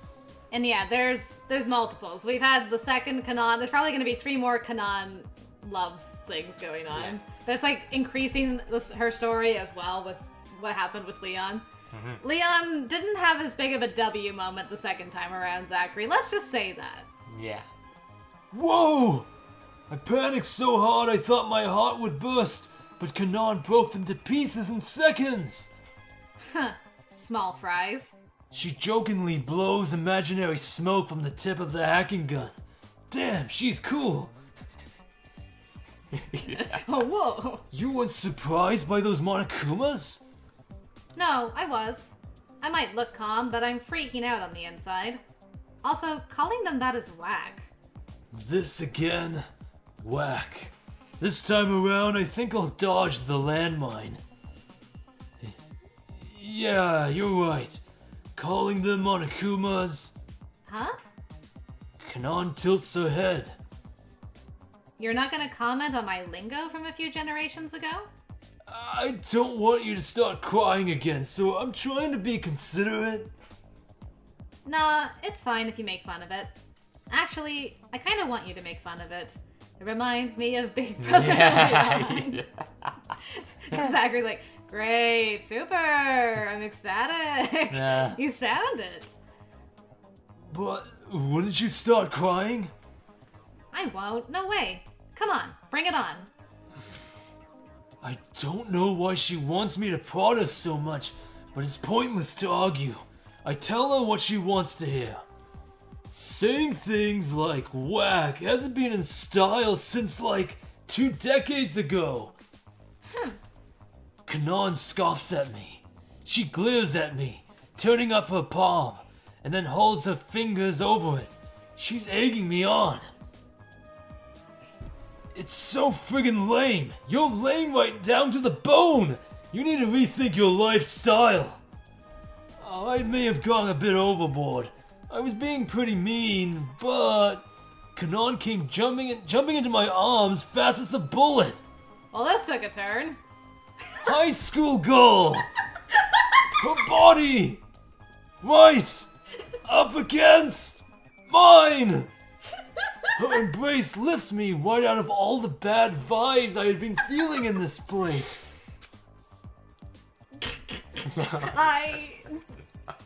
Zachary, run! Make lunch for yourself. Get out of here. Sorry. She says, releasing me from a hug. No, thank you. No, thank you. Huh? What do you mean? Any man would get excited from a woman's touch. Don't say, okay, like you, when you girl. Samantha, even Hero's point of view isn't safe for me to eat snacks. And I think I said point of view instead of point of view. Good God, my brain. Anyway, it's short-circuiting off of everything I'm reading. Okay, like, ew. Okay, maybe I crossed the line a bit there. But why? Why did you hug me even though I was insulting the way you talk? No reason. Okay, and Yuli apparently already knows the story. Interesting. Okay, you know well, at least you're not going to be horrifically surprised. She purses her lips teasingly, still in a playful mood. So do all the trendy... Wait, okay. I think it is... It's still his line, right? I think so, yeah. Okay. I think. I guess it's hard to say, right? I know sometimes. I think it's him. Okay, because she says no reason. And then he should say this line. It should be him replying to it, I think. So, do all the trendy girls cling to men for no reason these days? Damn, I missed my window. Okay, good. Yeah, okay. Girls like me are usle in general. She says that with such a bright face, smiling, showing off her white teeth. But just then, the mood changes. Kanon tilts her head again. Oh, sorry, but you... What is it? Well, in the end, you're just Yasuhiro. That was meant to be an insult, wasn't it? I'm just kidding. We lie on the floor, wasting time, What are you talking waiting about? for the night to pass. What do you mean? And then we lay on the floor. Unable to sleep, I stare at the ceiling. I hear Kanon call out a name I haven't heard in ages. Big Brother Leon. It's her saying. Yeah. Big Brother Leon. I guess that means Kanon is Kuwata's captive. That's why she was in prison here for a year and a half. That's why she called his name. But why was her voice shaking? We leave the store, and Kanon tugs on my sleeve. Yasu, I can see the Idgebri. Idgebri. The Idgebri. What? Look, the bridge. I turn my head to see what she's pointing. They're impersonating Naps the Blook. Ah, poor Naps the Blook. Yeah, that's from Undertale. Ooh! Ooh, bridge. We made it. I see a small bridge on the horizon. We can get out of town from there, right? Definitely. Thanks to me, you're saved. So it might have been her Okay. line, and then he said you're saved. Yeah, that makes Yeah, so okay. I said, okay, so you can say that line. We can get out of town from there, right? Definitely. Thanks to me, you're saved. You didn't do anything. I told your fortune, and I kept an eye out for Monokumas. If I weren't around, you'd be toast. Whatevs. Kanon is clearly not convinced. But who cares? We can get the hell out of here. I can just taste my victory. A reward for rescuing the princess. 8 million, all mine. Suddenly, the bridge lights up in bright orange. The sound of an explosion shakes the ground beneath our feet. Smoke billows from the bridge. What? And just after the enormous explosion, our bridge of hope collapses into the water. No, it hasn't totally collapsed yet. Watching from afar, I can see the bridge bending and straining, making a creepy moaning sound. Impossible. Is this just a bad dream or something? I can't believe it's true. I look for assurance from Kanon. As if I was looking into a mirror, she's making the same stunned facial expression as me. She knows the truth as well as I do. The bridge is gone. Kanon sighs. What should we do? Well, what the hell should we do? You demons are all gonna get hunted. Oh, hey, it's Kodako. Kodako. Yeah, so I guess this is when Komaru and Toko were on the bridge and it was about to blow up. Yeah, and Hina's brother tried to swim, I think. Yeah, across on the water. Yeah. And Alex, hello, welcome. Good to see you. How are you doing? Welcome, Alex. I hear a voice straight out of an anime. I turn around. I see a huge red robot holding an enormous axe. Okay, she was in that thing. A robot holding a huge axe like one you would find in a trading card game is floating just feet away. 65 feet away. I know, right? 65 feet away. It looks like it's floating with some kind of steam propulsion on its hips. Wait, now's not the time to think about the mechanics of it. It's a friggin' robot. What the heck? And then there's this little girl. Some elementary school girl is standing in a power stance in front of the robot. A cutie with pink hair done up in twin tails. I feel like I've seen her before. How does he see her before? I don't know. I mean, although she's got like twin tails. Yeah. Okay. Maybe it's Junko now. Yeah, maybe it's Junko. Thinking of. He's thinking Junko. That's what I was wondering. Yeah. She has some lunchbox-looking controller hanging from her neck. Is she using that to control the robot? Anyway, who the hell are you? Okay, here we go. Glad you're doing good, Alex. Hopefully you're having a relaxing Easter Sunday. She's in the red Lita robot, isn't she? I guess she always had the axe, right? Yeah, she did. She always had Hers the was axe. the axe, Okay. yeah. Oh, how rude of me! I haven't introduced myself! She lifts the hem of her skirt and curtsies graciously. I have the duty of the fighter in the Warriors of Hope. My name is Kotoko Utsugi. Maybe it's a little strange for a girl to be the fighter, but it's the spirit that matters. Just when the little girl finishes her introduction, Kanan speaks up. That kid. Huh? Do you know her? She's one of the kids who's running this little operation. And not only that. What? Way back, she was a child actress. Super popular. Everyone loved her. Kotoko's... I think it's yeah, still speaking. Yeah. Yeah, the line's still there. Kotoko's stew simmered and stewed. Kotoko loves it. How about you? That jingle is forbidden! Okay. Okay. She shouts out suddenly. Putting on that ridiculous costume and promoting that nasty suit was an awful experience for me. Really? I thought you were super cute in that commercial. Even though one of the leaders of the riots is standing right in front of us, Kanan doesn't react. In fact, she's acting like she's talking to a little cousin or something.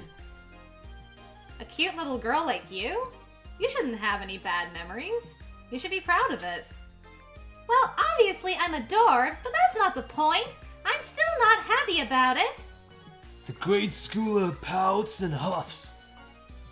Speaking of obvious, you know that superstition that perverted people's hair grows faster? Not true. Science has shown that it's actually people who stay up late that grow hair faster. Kanan overreacts comically.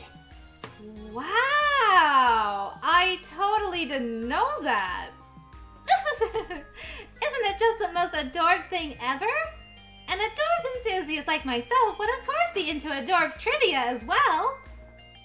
Yes, of course. Trivial things are often small and cute. Hey, Kanan.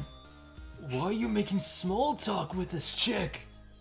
Oh, it appears you understand much, miss. Well, my only strong point is that I'm outgoing and sociable. So, how about this? As a request from a sociable girl like me, how about you let us go? Ah, I see. Kanan wasn't making small talk because she forgot about her situation or wanted to make friends. It's because she's trying to get on this girl's good side and hope that she lets us be. But that didn't work out. Never! I may be into everything adorbs, but I cannot let demons go. Only death for demons. The pink-haired girl shouts triumphantly, then yanks a lever on her controller. Oh boy. I know, I was thinking that too, Alex. I'm like, I stay up late, my hair does not grow faster. The metallic red robot charges towards us. The sounds of its engines cut the atmosphere. It goes from 0 to 60 in the blink of an eye. 65. 65, exactly. It barely looked real a second ago, but now the robot looks bigger than a 4-ton truck. It swings its huge axe just above our heads. No doubt about it, this robot's going to use that axe to kill us. Oh, crap! Can't dodge it! And just as I accept my fate, I get knocked sideways, as if blown away by a gust of strong wind. Was I mowed down by the robot's giant axe? No. A heartbeat later, I realize Kanan tackled me aside. I crash to the floor and roll underneath her body. The axe continues to swing, splitting the air we just occupied a moment ago. If it weren't for Kanan, my dome would have been split right in half. That would have been gross. My heart skips a beat Imagining that nasty scene makes me want to vomit. But apparently, I'm the only weak one here. I won't miss next time. As the grade schooler clenches her teeth in frustration, Kanon jumps to her feet, landing right in front of the girl. Try it. She leaps into the air, so high it looks like she can defy gravity. 1, 2, 3. In 3 seconds, she closes the distance. Like an embarrassing hug, she pins down the elementary schoolgirl in a heartbeat.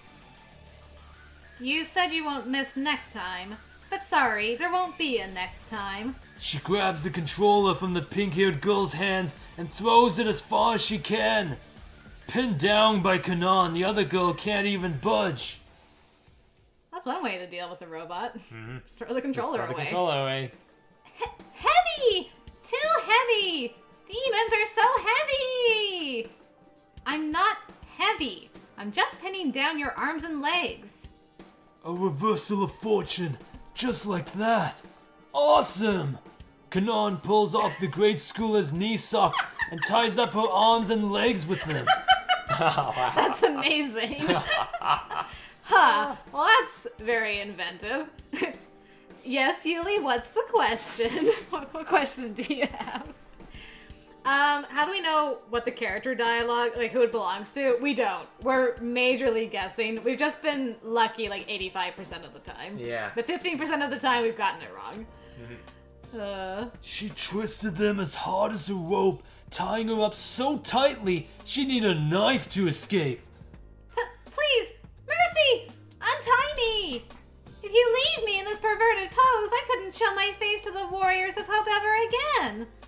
If I develop a bondage fetish from this, you better take responsibility. Are you trying to be my master or something? Gonna pat my butt if I bark like a dog? The grade schooler squirms and begs.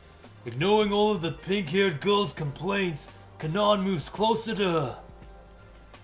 Oh my goodness.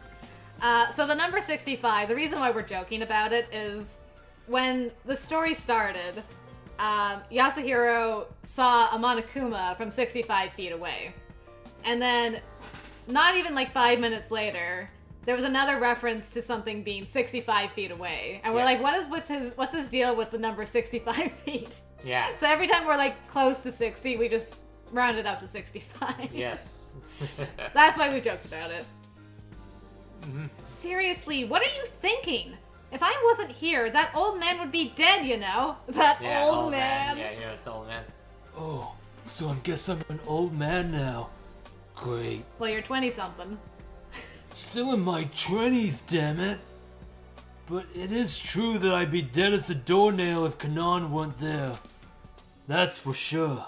But I'd be lying if I didn't say it hurts my pride a little.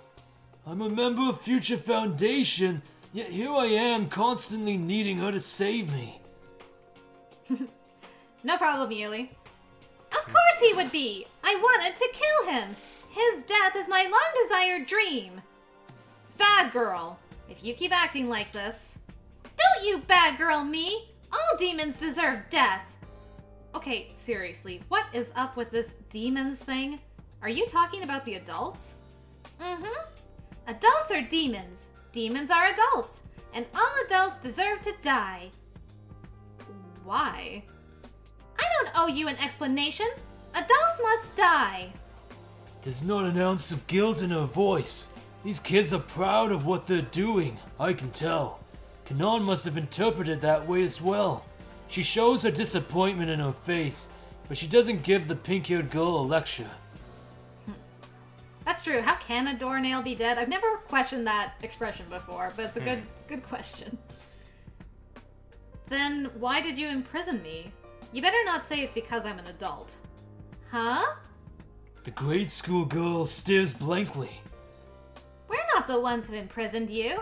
The stupid trashy Toa people did that. Yeah. Toa Group did it. Okay. Toa Group did it. I mean, that was something they never really expanded on in the original That's true. I didn't storyline. think about that, but I'm like, oh, so they're answering that question. Like, who gathered all the family members and locked them away? I mean, Monaca's part of Toa, so then Toa group, but then they said it wasn't robots that did it was actual people. I think so. That abducted. Yeah. Komaru. That's how she said it. Yeah, so it's people that worked for Toa. Yeah. Interesting. Yeah. It makes sense because they didn't break away from the Sphere group until after Junko died.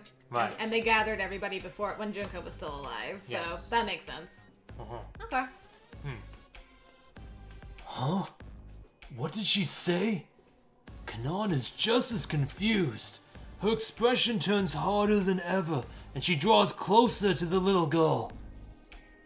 If you're trying to confuse me, it's not going to work. You know the situation you're in. We can do something horrible to you for revenge. Something horrible? Like whip me or drip hot wax on me? I knew it! This is bondage play! I can feel myself start to like it. A new awakening inside me! Oh, shut up. No, it isn't. You said Toa imprisoned me. What are you talking about? What am I talking about? Exactly what I said. You don't know? Toa Group is in cahoots with the true ultimate despair Big Sis Junko. In order to support the game Big Sis Junko was playing at that school, they kidnapped you. So it's definitely true that Toa Group is linked to the despair. But if Kanon is a captive, does that mean Toa Group was responsible for abducting all of our loved ones? Interesting. Okay, no worries, Andrea. You more than long enough dealt with the novel. Yeah, so. boy, like that's not even like that's not even something even the remaining Toa brings up. No, it's true. At all. It's like I don't want to talk about it. So yeah, I know. Fine. Anyway, hope you have a good rest of your day, Andrea. It looks like the relationship between Toa and Despair is deeper than I thought. And on top of that, Big Sis Junko. An icy feeling crawls up my spine. Kanon is frozen in place as well, staring. She doesn't say a word. The pink-haired grade schooler keeps talking. The stupid poop Toa Group betrayed Big Sis Junko at the worst possible time. So, our lust for violence includes getting revenge on that nasty Toa Group. Betraying Big Sis Junko is unforgivable. Even 100 billion deaths isn't enough for them. Okay, no worries, Yuli. Thanks for joining for a little bit. Hope you have a good rest of your weekend as well. Yeah. Take care, Yuli. Thanks for joining us for this bit. And thank you, Andrea, for leaving Bob behind for anybody who is in need of him. A query. I mean, no disrespect. Are you guys proud of what you're doing? That you guys reading this light novel will forever be immortalized? Proud? I wouldn't go that far. I mean, it gives some more information. Yeah, I mean, I'm glad to receive some information. Some information. And just like I blocked out Eureka's name, I'll block out 90% of this afterwards. I know, right? Yeah. I'll just take like the 10% of lore and get rid of the other 90% of trauma, and that'll be it. It'll be fine. Okay, now this is getting even more confusing. Before I even realized it, I was shouting something. Hold on! As if just noticing me for the first time, both girls turned towards me. Big Sis Junko. Is that Junko Inoshima? Does that mean you're with the remnants of despair? The little girl dodges my question. That's probably her. I think it's Kotoko. Okay. Zachary's gonna get the neuralizers ready. Perfect, thank you. And thank you, Catherine. I'm glad it works for you too. By the way, betrayal and trail are not spelled the same because of their different origins. Shut your mouth! Answer me! Nope. Not gonna answer. This conversation is over. Sorry, we're closed. Kanon won't just let you stay quiet. Huh? Oh, yeah, I won't. Oh? Will you still act tough after you take a look at that? The pink-haired trickster nods her head, looking behind us. When I turn around, I see... Oh, it's another robot! a robot with huge drills for arms closing in on us. Thrusting both drills forward, roaring as they spin, the robot rushes us. A red-haired boy sits on the robot's shoulder. Konako! The main character, the leader, hero class is here to rescue you! Another one? What the hell is going on? Kanon, run! Kanon calmly shakes her head no. You want answers, don't you? Then we have to fight. With that sweet line, she readies her hacking gun at the charging robot. With Kanon's physical ability and gunplay skills, that robot shouldn't be too much for her, but she gasps with a sudden realization. I forgot, I'm out of ammo! Huh? I ran out before we met this brat. That's why I just tackled her. The kid riding on the drill robot's shoulders is definitely too far away to tackle. Just dodge it for a few minutes, it'll drop some ammo. Yeah, I know, right? They always drop ammo. There's no way that same trick would work twice. Okay, I guess... Probably Hero, because he's his Yeah. dude. Okay. No choice now! We gotta run, dude! I start sprinting with Kanon. Running at full speed, I don't even look over my shoulder. Not even 7 seconds later, I can no longer hear the white and gold robot following us. I risk a glance backwards and see that it's over by where the little girl is. Hey, you bastard demons! Next time you see me, you're dead. Oh no, that was Masaru. Okay. Okay.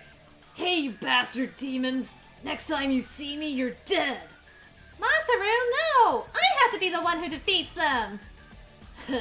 You're one to talk. The way you look now. Ah, grade school boys are so insensitive! It doesn't look like they're gonna chase us, but still, I'm far from relieved. We keep running for about 10 minutes, then duck into an alley on an empty street. Phew. I know, Zachary. Like, Kanan is doing, like, some cool stuff, but after her inner thoughts, I'm just like, Yes. I prefer Komaru any day of the week. Yeah, sure. Hand sanitizer? I mean, I don't like using hand sanitizer Yeah, because not it dries too out much. my hands. Yeah, that. So, Same. I'm not a fan of hand sanitizer. Give me soap and water any day. As usual, Kanon wasn't tired at all, but for an old man like me, that sprint was rough. He's already accepted Wow, it. yeah. For an old man. Jeez, you're pathetic. Why don't you try hitting the MJ every once in a while? Oh, Jim! She meant Jim! Right. It's probably M-gay, Yeah, actually. M-gay, The yeah. M-gay. The M-gay. Oh, Jim. That's none of your business, dude. Dude. After spending about 10 minutes just catching my breath, I ask her a question. Who are those brats? They've got Monokumas and those other super robot things. Who knows?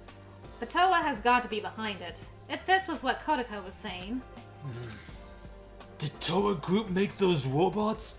And the Monokumas? And that pink-haired punk says, Big Sis Junko. What in the world is going on in this town? No point. I don't know, is it? Yeah, I guess it's her line at the top and his line at the bottom. Okay, maybe he's saying the top one. maybe. Okay, my plan isn't. I don't know. Okay, so he says the it's top one. The top one, yeah. There we go. No point wasting time thinking about it. My plan isn't to defeat the children. Yeah, right. We ain't here to deal with some rascals. We gotta get out of this city. Huh? Oh, yeah, right. Our plan is to get out of this town. Do you have some other goal? And Fudan is here. Hello, Fudan. It's been a while. How are you doing? That's, Hero. Yeah, here, I guess. Yeah. No, not like that. Not at all. I definitely do not have my own plans. Stop asking. Jeez, you're pushy. Anyway, I was thinking, if the bridge doesn't work, couldn't we use the subway trains instead? The subway station should be connected to the outside world. Yes! This is a dope plan. We should definitely try that out, yeah. I think we got them with us, but anyways. No, it is him, because he's talking about his $8 million plan. Okay, sure, I guess. Yeah. I mean, who cares about my plan and stuff? Whatever! I'm sure she wouldn't answer me if I questioned her about why she's acting so strange. Well, maybe it is her. Because now he's like, well, I would have amassed... Do I have a... No. You can't even go back. No. You wanna just like restart the chapter and just skim through it quick? No, it's... Can I... Because you kind of just missed some. Oh. There we go. Okay, there we That's go. what I was... I'm like, there's... Okay, let's go back. Whereabouts? Okay, we did that. Man, they really gotta like identify these people Yeah. sometimes. Okay, so she has plans. She has plans. That Gotcha. we don't know of. Yeah. Not us, because we're just concerned about getting out of the city. But she has something else in mind. Okay. All right. So do you want to start over from Okay. yeah, right, and then? Yeah. So she says, "No point wasting time thinking about it. My plan isn't to defeat the children." No, because it's like him and then her saying our plans to get out of town. Then he's like, "Do you have some other goal?" Yeah. And then she's like, "No, not like that. Not at all. I definitely do not have my own plan. Stop asking. Jeez, you're pushy." Anyway, I was thinking, if the bridge doesn't work, couldn't we use the subway trains instead? The subway station should be connected to the outside world. Yeah, yes, this is a dope plan. We should definitely try that out. Yeah. I mean, who cares about my plan and stuff? Whatever. I'm sure she wouldn't answer me if I questioned her about why she's acting so strange. Could she be hiding something? Nah, couldn't be. Forget about that. It's decided. We'll go with Kanan's super suspicious idea for now. Okay, alright, we're all caught up Well, now. yeah, that was like really bad. Yeah, it was so confusing trying to figure out who was, because he's got like his own plans as well. Yeah, exactly. So I was like, I thought it was him, but anyway. Oh yeah, you gotta catch up on stuff again. Understandable. And I would take Samantha's tip to heart. Don't eat anything during the stream. You'll regret it. Whiteout is a godsend for certain things, Viviana. I do appreciate whiteout some of the time. Yeah. We use whiteout. Yeah. Oh, alright, everybody. It's our favorite character, so don't eat anything during this part if you want to live. Invite Bob to sit next to you if you'd like to. Futan's like noms all the foods. Alright. You have been warned. The first New Year's Day since Big Brother Leon went off to Hope's Peak Academy. I was puffing out my cheeks like a chipmunk. Sulking hard. Burrowed under my heated table from the shoulders down, I bitched to myself. What? Okay. Whack. It's been half a year since I made my bet with Leon, and I don't think I'll ever throw 100. I can't even get it in the strike zone. I hear people calling me Needle's Eye behind my back. Just watching me try to pitch frustrates them. No matter what, it won't go in. Hence, Needle's Eye. Oh, you're not seeing every message. Yeah, does anybody know how to help Alex fix their chat? Because I have it on live chat. Usually there's a difference between top chat and live chat. I don't know if that's the same on phone, though. But that's the only difference I know of for PC. Mm-hmm. Bob, I'll freeze your YouTube app and make you restart your phone. Oh no, I can't watch the stream. Very sad. Anyway. Okay, Alex's is automatically on live chat and can't change it. That is weird. Well, if anybody's got any ideas for Alex, please do share. Mm-hmm. I don't know, maybe it's not such a bad nickname. It kind of sounds elegant. Who am I kidding? Jeez. I can't live the G's. Jeez. Ever since the bet began, I haven't seen Leon once. His house is nearby, but it's still about 15 minutes away. I'd need a good reason to go see him. I was so stubborn, even if I saw Leon at school, I would avert my eyes. And while I spent my days frustrated and stubborn, Leon went away to school, living in a dorm. The ship has sailed. No matter how much I wanted to see him, the distance was just too great. Maybe I should have sent an email or called his cell phone. But that would be too... Even if he did trick me, I accepted the bet. And my refusal to end the bet interfered with my love. Oh! I want to see him. It hurts. It hurts. It hurts. It hurts. It hurts. I want to see him. I want to see him. I want to see him. I want to see him. As I writhe around under the table, I hear my mom calling me from the kitchen. What the hell's wrong with you over there? And Alex fixed it. Hey, nice. Good job, Alex. So apparently Leon is going to come over. Huh? He's back home for New Year's. He wants to come over so he can get his New Year's gift. For real? I told you not to speak to your mother like that. Huh? Oh no, sorry. I mean, like, are you serious? Mom, please. I am so for real. For real, for real? I jump up like I'm in fast forward, went up to my room and put on my makeup at light speed. I can't let him see me in my jammies, but I don't want to look too desperate. I'll put on jeans. Woohoo! Big brother Leon! Big brother, big brother, big brother! I can see big brother! World is mine!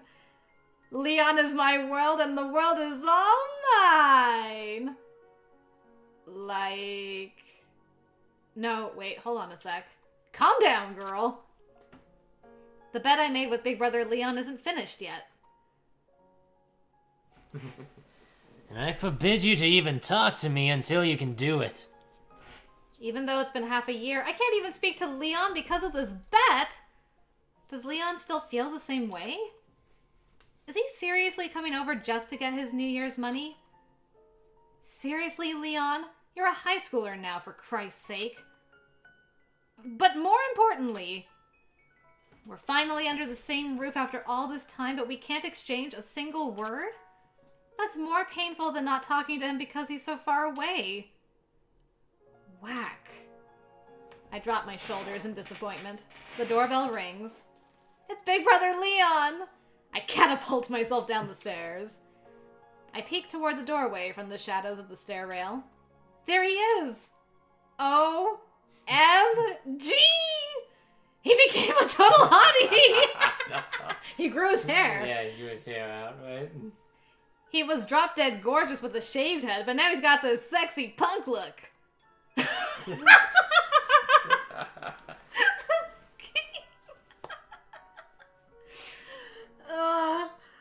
Hubba. I couldn't help it.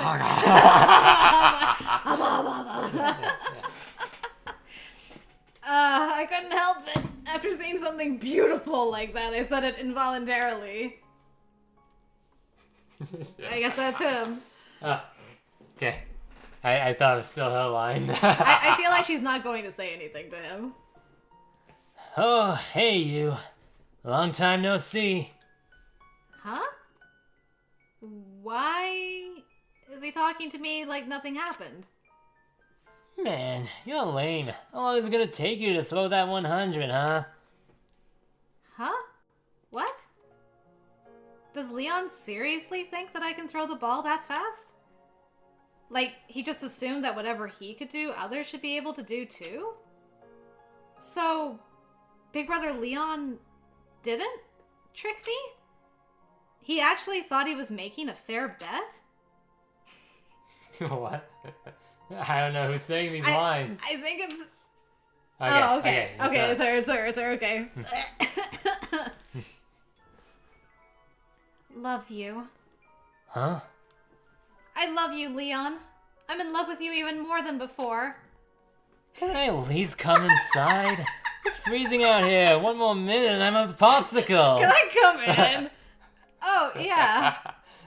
I'm the one freezing here. I love him so much, I'm choking up.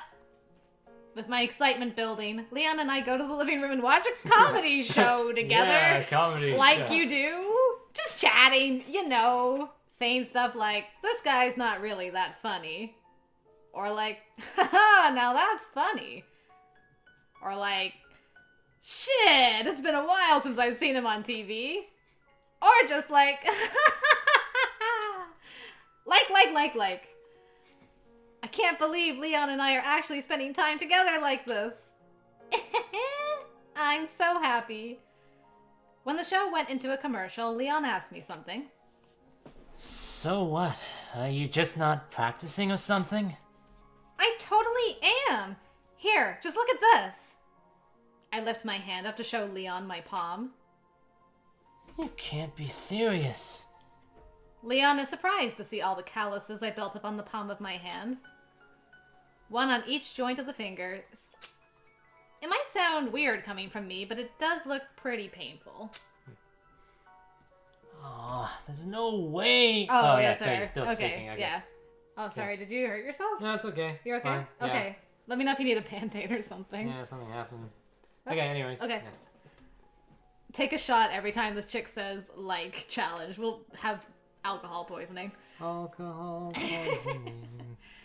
Aw, there's no way I can be your bride with hands like this. I was mostly joking, but Leon remained silent. From his expression, he looks sorry. Hey, I was just playing. So you really were serious about practicing? Yeah, like I told ya. I seriously want to win. You practice this hard, but you still can't throw 100 miles per hour? 100 is like nothing. Just like I thought, baseball just comes naturally to Leon. He doesn't know how hard it really is. That's why he made such an unreasonable bet. I heard recently that the world record for a female pitcher is 87 miles per hour. For real? Seriously. If you can throw like that, you'll be the fastest in the world. Leon smiles wide. Just like I thought, Leon's smile is so adorable. And, I'm doing okay. I think Max is okay as well, Viviana. Yeah, Thanks I'm for okay. checking. Just I was leaning too hard on this table and Yeah. caused my Yeah, like ripped some skin a little skin bit. a bit on my elbow. Yeah, weird. I wonder, maybe it was this part. Yeah, I don't know. Anyway, I need a new desk. My desk is dangerous Too much now. leaning. Too much leaning. Wait, what did he say? Throw like that? I told you, 100 miles per hour is impossible for me. Huh? Why can't you throw it? I can. Because you're a genius superstar. Make the bet easier for me at least. Leon seriously didn't know that 100 miles per hour is really, really fast. If that's the case, he should totally just make the bet a bit easier. Hey, wait. If you thought that anybody could throw that pitch, then that would make the bet really easy. Bet or no bet, I want you to see me as a woman. Okay. Okay, so she does say the two top lines. Yeah, the whole top sentence. Yeah. Okay, I think there's a misunderstanding here. It's not like I think just anybody can throw 100. You have the same blood as me and you.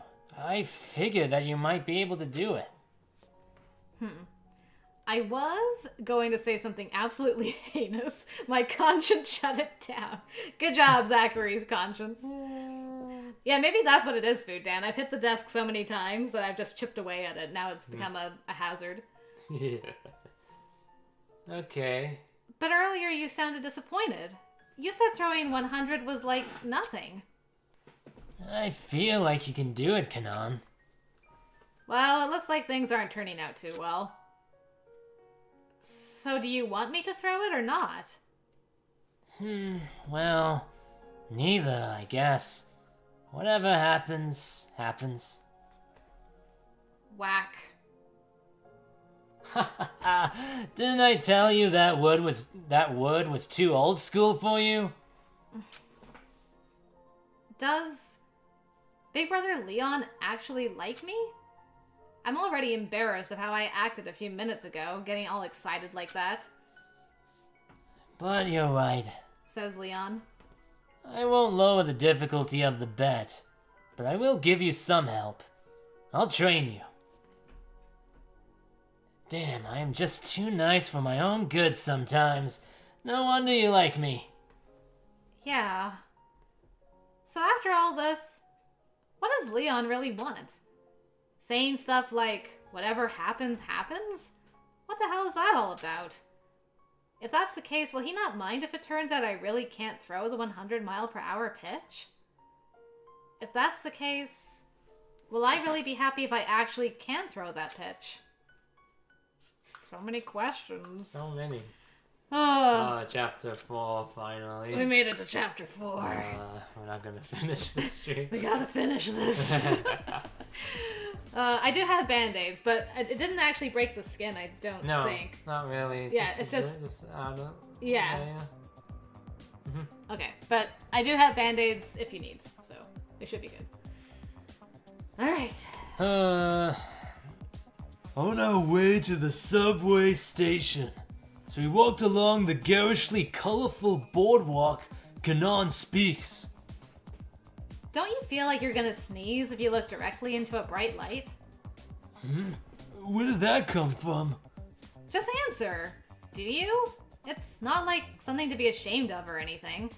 There's 5 chapters, Alex. Yeah, I guess I do. It's some psychological thing, so it's not really embarrassing at all. So, it's also not embarrassing to have to go to the bathroom when you walk along the shore, right? No, that's not embarrassing either. I agree with her, but I'm not sure why. Kanan stands silently. Yeah. Oh, don't tell me you're trying to think of a way to get your money back from me. Oh, no. Then what are you so quiet for? Until you can give me an answer, I'm gonna assume you're scheming. As I give her a scolding, Kanan just blushed. I have to go to the bathroom, okay? I'm holding it in here. Oh, so that sneezing question was her seeg into asking for a party break, huh? It's segue, just so you know. Segue. Yeah. Okay. That's a weird way to segue into, like, I need to use the bathroom.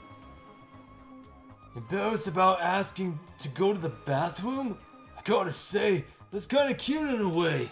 So to help the poor girl out, we head into an abandoned house nearby. A Monokuma was hiding inside, but Kanan handled it easily with her hacking gun. Kanan lets out a short gasp. What happened? Did you wet yourself? No, idiot! I just ran out of bullets again. First, she doesn't mention that she has to go until right now, and now this? She doesn't plan ahead. Well, there are no more Monokumas in here, so it's safe. You can go finish your business.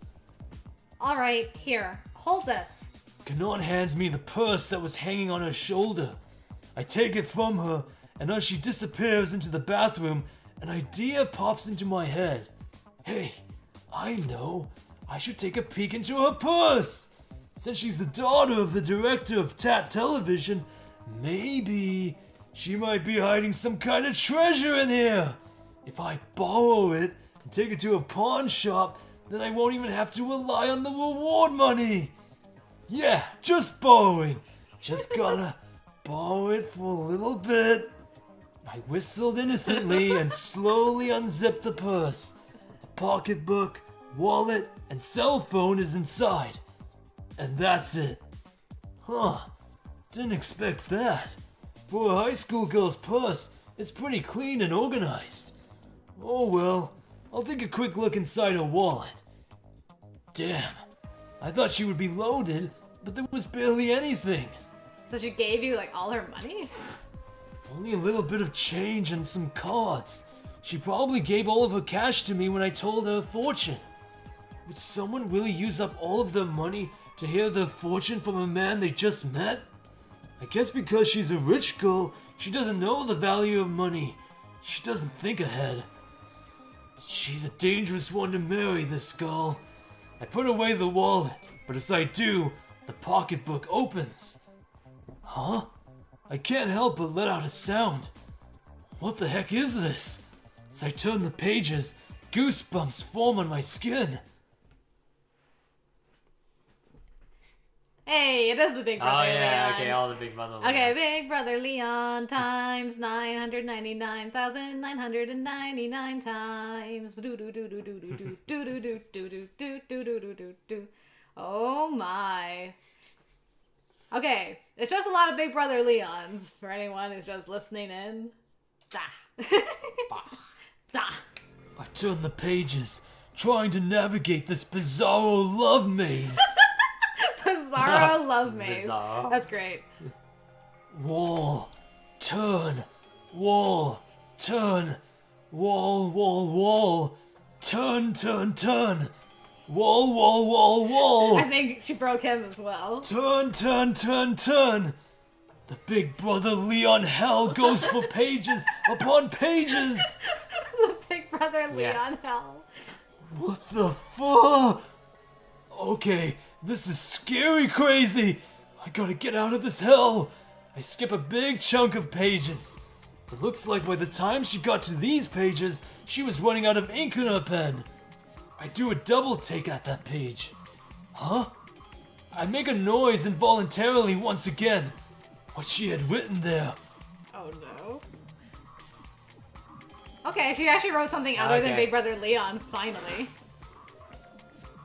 They're called Future Foundation, but it's not my future. I'm going to crush that group of hypocrites one by one. Oh, that was another one of the notes we found was this one. Really? Yeah. It's hard for me to remember. Yeah, I only know because 2 days ago I went through all the notes and read stuff again. Like, she also left this one. Interesting. This is beyond unsettling.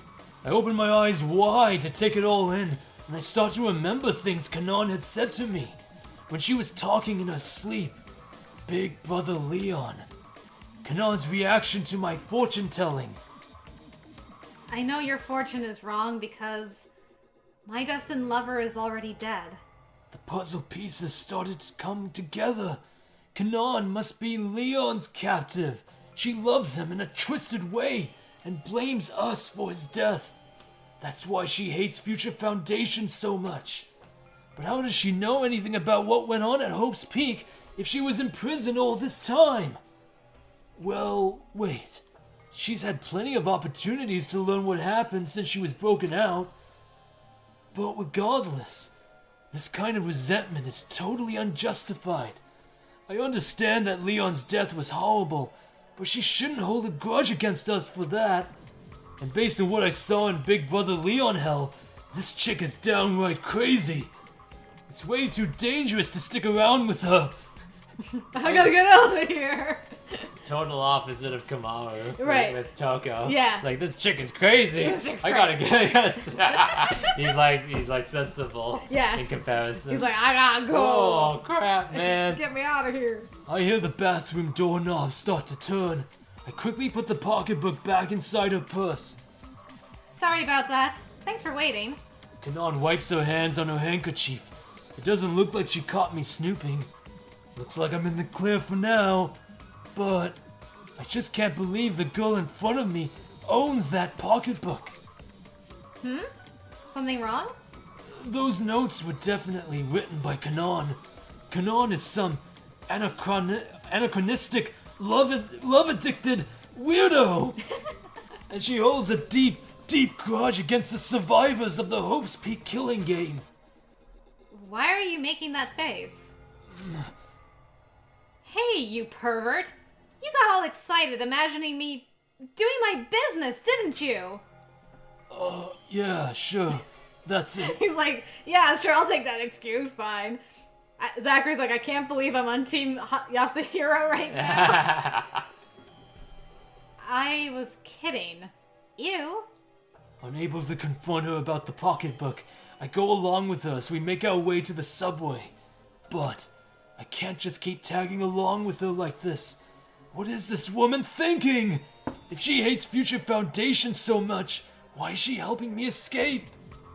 Maybe this is just a temporary alliance because she thinks it's too dangerous to go it alone? No, no way. It sucks to admit it, but I'm basically no help to her at all. She could do it by herself.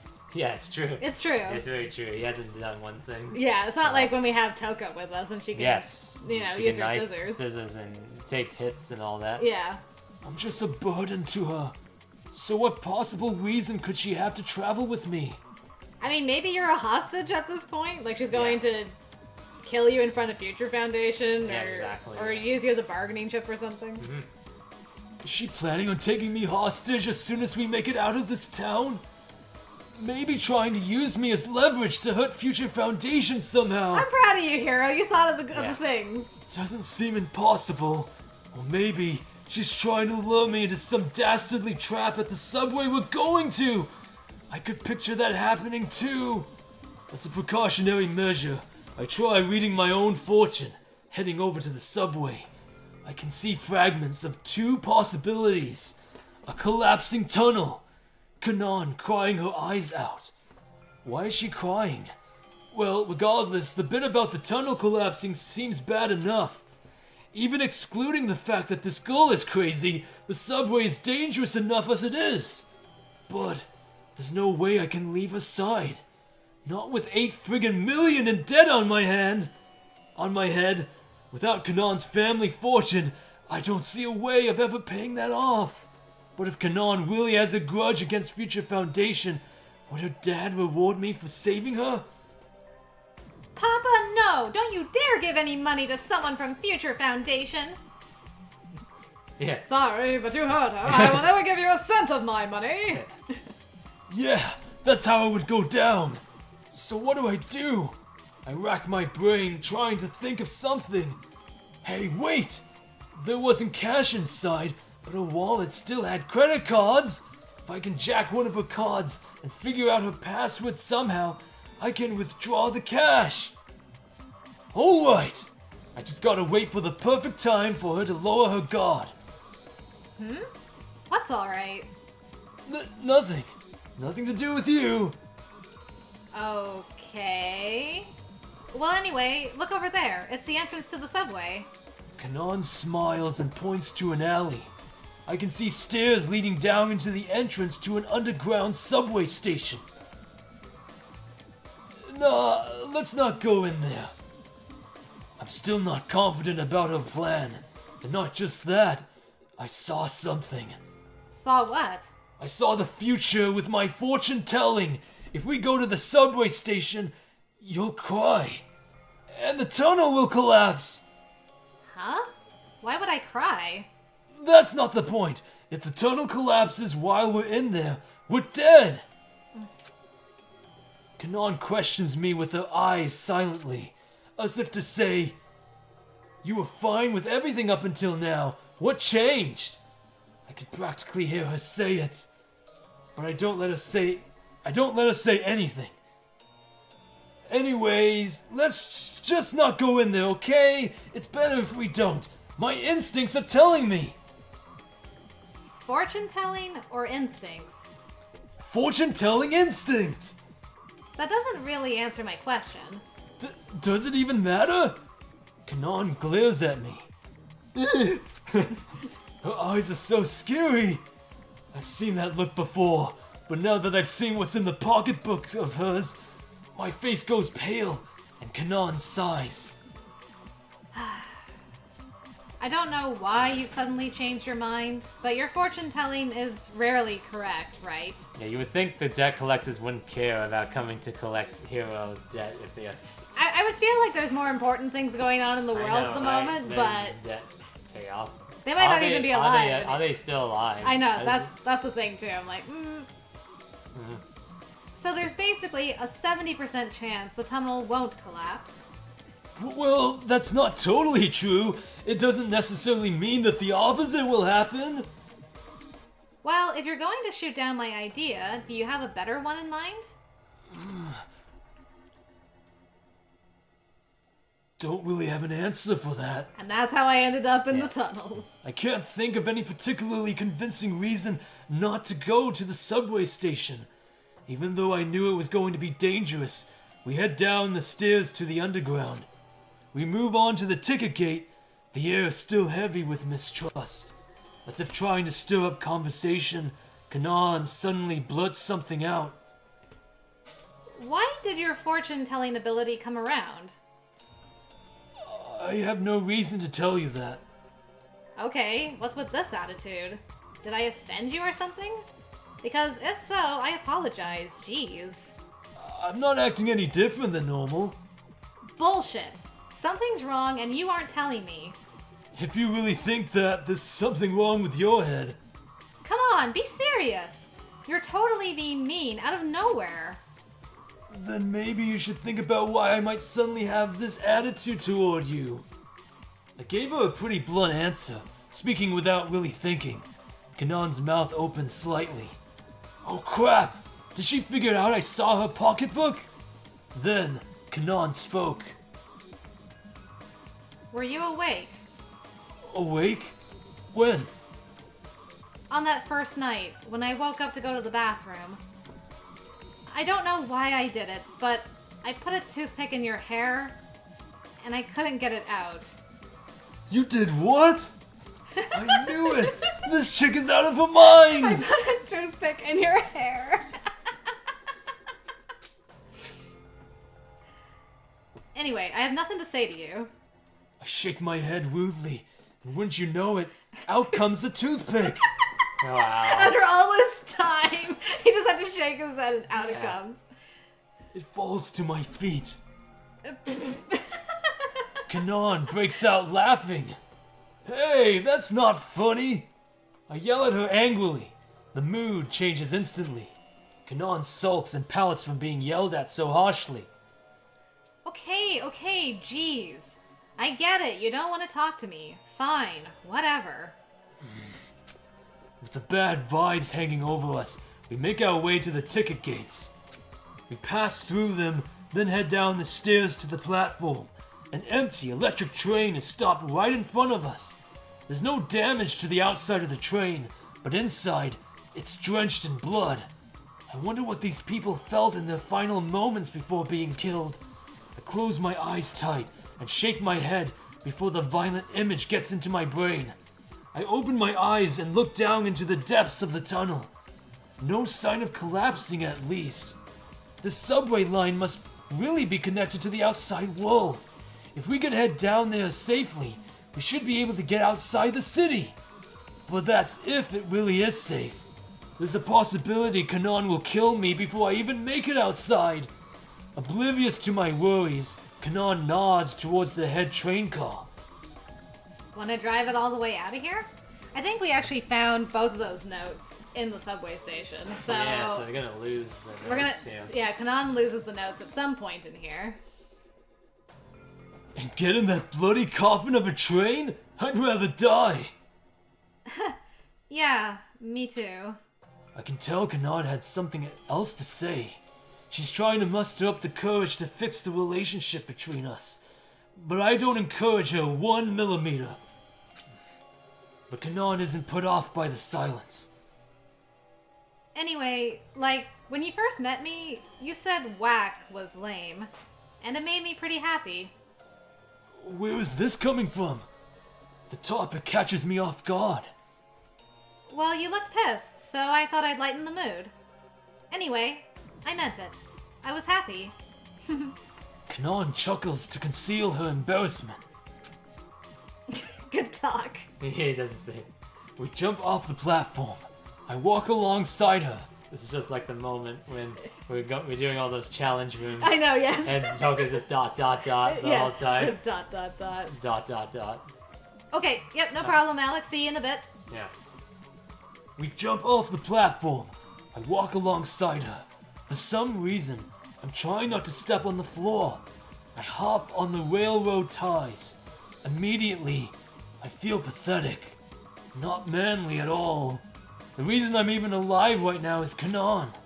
The pocketbook was scary, but the same Kanan who wrote that stuff is the one who saved me. But I was acting so childishly, being all mean to her like that. It's not cool at all. It's okay to doubt things, but sometimes you just have to be absolutely sure. That's what I learned from the incident at Hope's Peak Academy. Being suspicious because of my predictions is wrong of me. With a new surge of courage, I asked her directly, "What do you think of Future Foundation?" And just when I finished asking my question, or maybe it was just an instant before, Kanan kicks me hard on the ribs. I crash onto the tracks. She jumps on top of me and tightens her hands around my neck. Okay. Well. Yeah. That's a cliffhanger. I was thinking that too, Zachary. I'm like, there's stuff that he does that reminds her of Leon, so I think she kind of like imprints a bit of her affection for Leon onto Hiro a little bit, Yeah. but she also still hates Future Foundation, so I don't know where this is gonna go. Yes. Alright, more sad piano, let's go. As I sit alone in my living room, I hear the sound of the front door opening. I figured it was just Mom coming home, but when I looked, I saw a stranger standing before me. The moment I realized something was wrong, I was restrained and lost consciousness. This is when she was kidnapped. Yeah. When I woke up, I found myself inside a neat, well-decorated room. This was my prison for 1.5 years. I got bored. Bored. The memory of Big Brother Leon was the only thing keeping me sane. I kept thinking about him, and even though my imprisoned life was hell, it was nothing compared to what came next. Shortly after I was imprisoned, Big Brother Leon was killed by Future Foundation. I learned that right after I was freed. It happened while I was being forced into the children's game. I was hiding in a public bathroom when I saw a folder placed on top of the toilet tank. Curious, I opened it. I wish I hadn't. The killing game at Hope's Peak Academy. An ultra-exciting game took place among 16 students from Hope's Peak Academy, Class 78. The rules were simple. You must live the rest of your life inside the school. If you want to leave, kill your classmate. In this totally awesome game, the following 10 students tragically lost their lives. Who wrote this? Yeah, I know. They all came in afterwards anyway. I mean, they had to grab Junko's body to, to add, like, Nagito's hand. Junko's hand, but I'm like, who got this and then left it in a public bathroom is what I want to know. Yeah, true. Why would you leave it in a public bathroom? And who called it awesome? It's like, obviously somebody who approved of Junko's plan. Awesome game. Keeping you sane. Can you keep something you never had? Ultra exciting Good game. question. Yeah. Fog machines are cool, Viviana, by the way, to it was answer your being question. recorded, right? And being broadcasted? That's true. It was being broadcast, yeah. Yeah. Don't know who technically wrote it out, though. Yeah. Leon's name was on the list. It had to be a lie. It had to be a mistake. I refused to believe it. But there were photos inside the file. Uh-oh. Tied up, slumped over, the body of Big Brother Leon. Oh man, we had to see that again. Oh yeah. I got photos of it too. No, it had to be a lie. It had to be a mistake. I refused to believe it. Again and again I refused. But the truth was staring me in the face. I didn't see any way around it. No matter how I looked at it, that was Leon. That was Leon. That was Leon Kawada's body. Stunned, I looked through the other pages in the folder. And once again, I learned something horrible. The survivors. By using the other participants as unwilling sacrifices, the following 6 students survived. Okay, interesting. We have a very biased review of this. Yeah.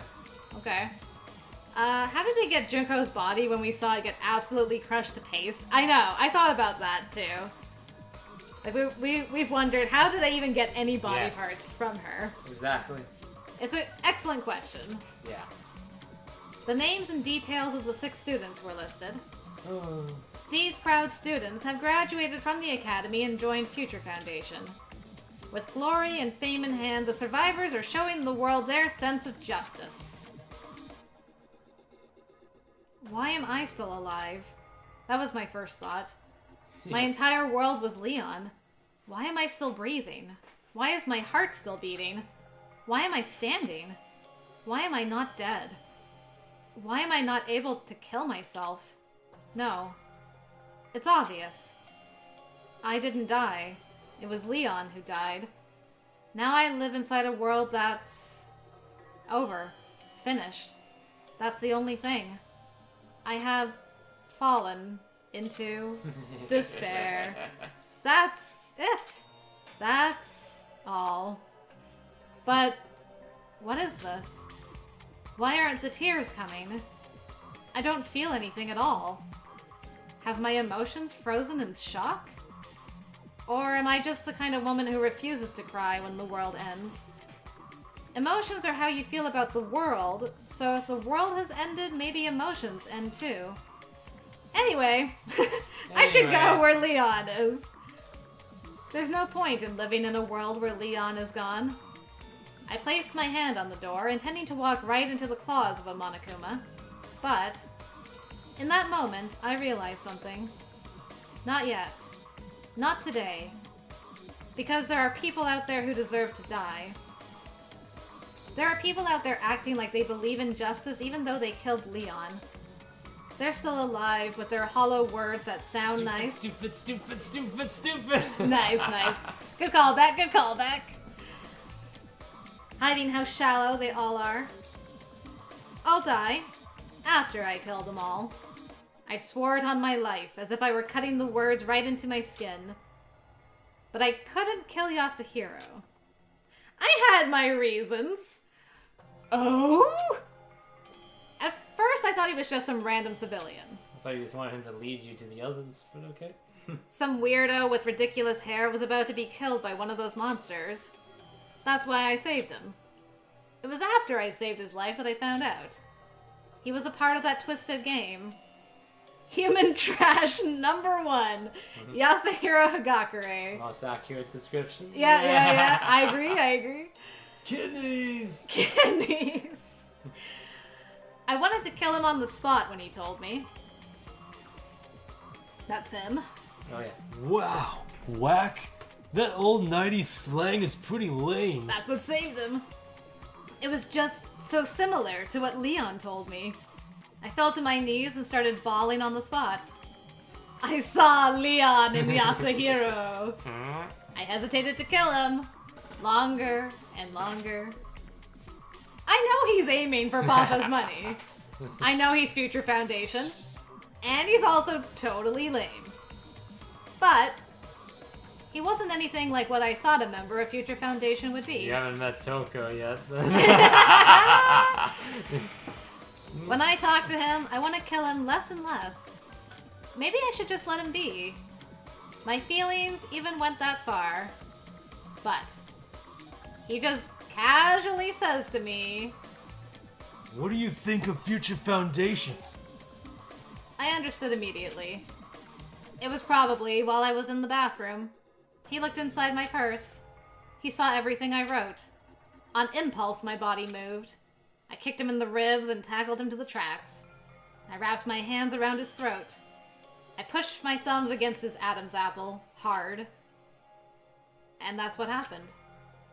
I'm going to kill Yasuhiro Hagakure. I'm trying to kill the man I used to see Leon in. I hear a sound I've never heard before come from Yasu's throat. It calms me somehow. Someone pick up that phone because I called it. Yeah. Good job, Zach. I can feel my eyeballs rolling up. It's like I'm watching this happen from an outside perspective. I'm not me. I can tell his Adam's apple is sinking into his throat. I want to kill him so bad. This is for Leon, right? No. I want to kill him because he saw my pocketbook. Once we're out of here, he will tell Future Foundation everything he saw written in there. And as that happens, my revenge, my purpose in life will be thrown away. I have to kill him. I have to keep him from talking. His pupils are dilating. He's close to death. I'm going to become a killer. My vision is blurring over. I can only see a thin line. A sharp pain rushes through my body. Spears of Gungnir? Yay! I know, right? Yeah. Spears of Gungnir. Go! How many pages is this chapter 5? I can probably find. stop here if anything. Yeah. Is this supposed to be? Is this supposed to be the last chapter? This is the last chapter. Oh, really? Can it tell you how many pages? Oh, only 3? well. Oh, wait. Okay, read a little bit. Okay. And I'll go to the next page and then try to look. I see Kanan's face above me, frowning, gritting her teeth, tears forming in her eyes. Hey, what kind of face is that? You're too pretty to be crying like that. Hero! Why are you? Oh, that's right. I'm being choked by Kanan. Oh, that's right. Okay, it doesn't tell you how many pages there are. No, it doesn't tell you how many there are. Okay. Do you want to keep going, or...? I guess we can try. Okay. I guess we can go a bit over. Okay, let's Shouldn't see. be more than 30 minutes, right? It shouldn't be. I think they've all been about 30 minutes. Yeah. Okay. And this is the story of how I died. Yep. Hero edition. I acknowledge it. I accept it. Crap. My vision gets all hazy. Are you good for water, or do you need more water? I should be okay. Okay. But if you need water, then... I'm okay. I'll be fine. My consciousness is slipping. I'm going to die. I have to push her off of me somehow. But I can't even move a single finger. What are you saying? I'm fading away. Thank you for playing Hero's short story.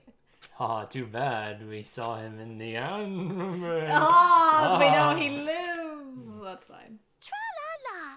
Why, hello there! I had to come here to kill you. Kotoko returns in her finest hour. I love listening to a crazy girl obsessing over her dead brother while I fill out graduation invites. It's the best way to spend your Sunday. The moment after I hear it, my brain crackles and bursts from the sudden rush of oxygen. From my hair to my toes, I feel the blood flowing through my body again. What was once covered in a white fog begins to clear up, and I can see clearly. Huh? Just a few feet away from my body, I can see a metallic red robot. I blink my eyes, thinking I'm just seeing things, but the picture doesn't change. The pink-haired grade school girl from earlier sits on the robot's shoulder. I understand what happened now. That robot knocked Kanan off of me. Nice. That's why she stopped choking me. Kotoko MVP. Kotoko MVP. Like when she tackled Haiji. Yeah, like, no, yeah. get him off. Yes, yeah. I cough and sit up. Kanan is in the middle of a wild battle with the robot. You need to be punished for doing such a shameful thing to me! The huge axe swings down towards Kanan's head as she stands on top of the rail. Just a moment before it lands, Kanan jumps back and to the right. The axe slams down into the gravel on the ground. The robot hovers for a few seconds above the spot. The robot's engines make a loud whooshing noise. Kanan quickly rolls on the floor to dodge the robot's charge. Kanan pushes herself up and then kicks off the ground, jumping at the robot. She passes right between its two huge legs, just barely avoiding being squashed. The robot turns around. The huge axe comes down fast once more. Just as it was about to land, Kanan dives out of the way. This great high school girl is in total control of this battle. The only thing Kanan can do is stay on her toes and try to avoid being killed. She isn't using her hacking gun. She must be out of ammo. In that case, maybe she can try a hand-to-hand fight like she did before. No, that won't work this time. Her opponent is sitting on top of the enormous robot's shoulder. Even Kanan couldn't jump that high. Well, Toko could. Well... Boy, yeah, get on the train. Float. Yeah. Yeah. All floating in midair. Yeah, exactly. The distance is too large for her to cover. And not only that, but I think Kanon's right leg is injured too. She's not as fast as she usually is. While she's evading attacks, she's obviously favoring one leg. It's only a matter of time. If this keeps up, Kanon is going to die. That axe is going to split her head wide open, and she'll be nothing more than a bloody corpse. Picturing it sends shivers up my spine.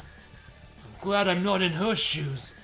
Thinking such a horrible thing, I'm so ashamed. I'm glad I'm not that girl. Yeah. I hear a voice inside myself. What? Are you going to be a bystander now? If you don't save her, who the hell will? Is this a Persona moment? I know, right? Yeah. So, you finally see the truth.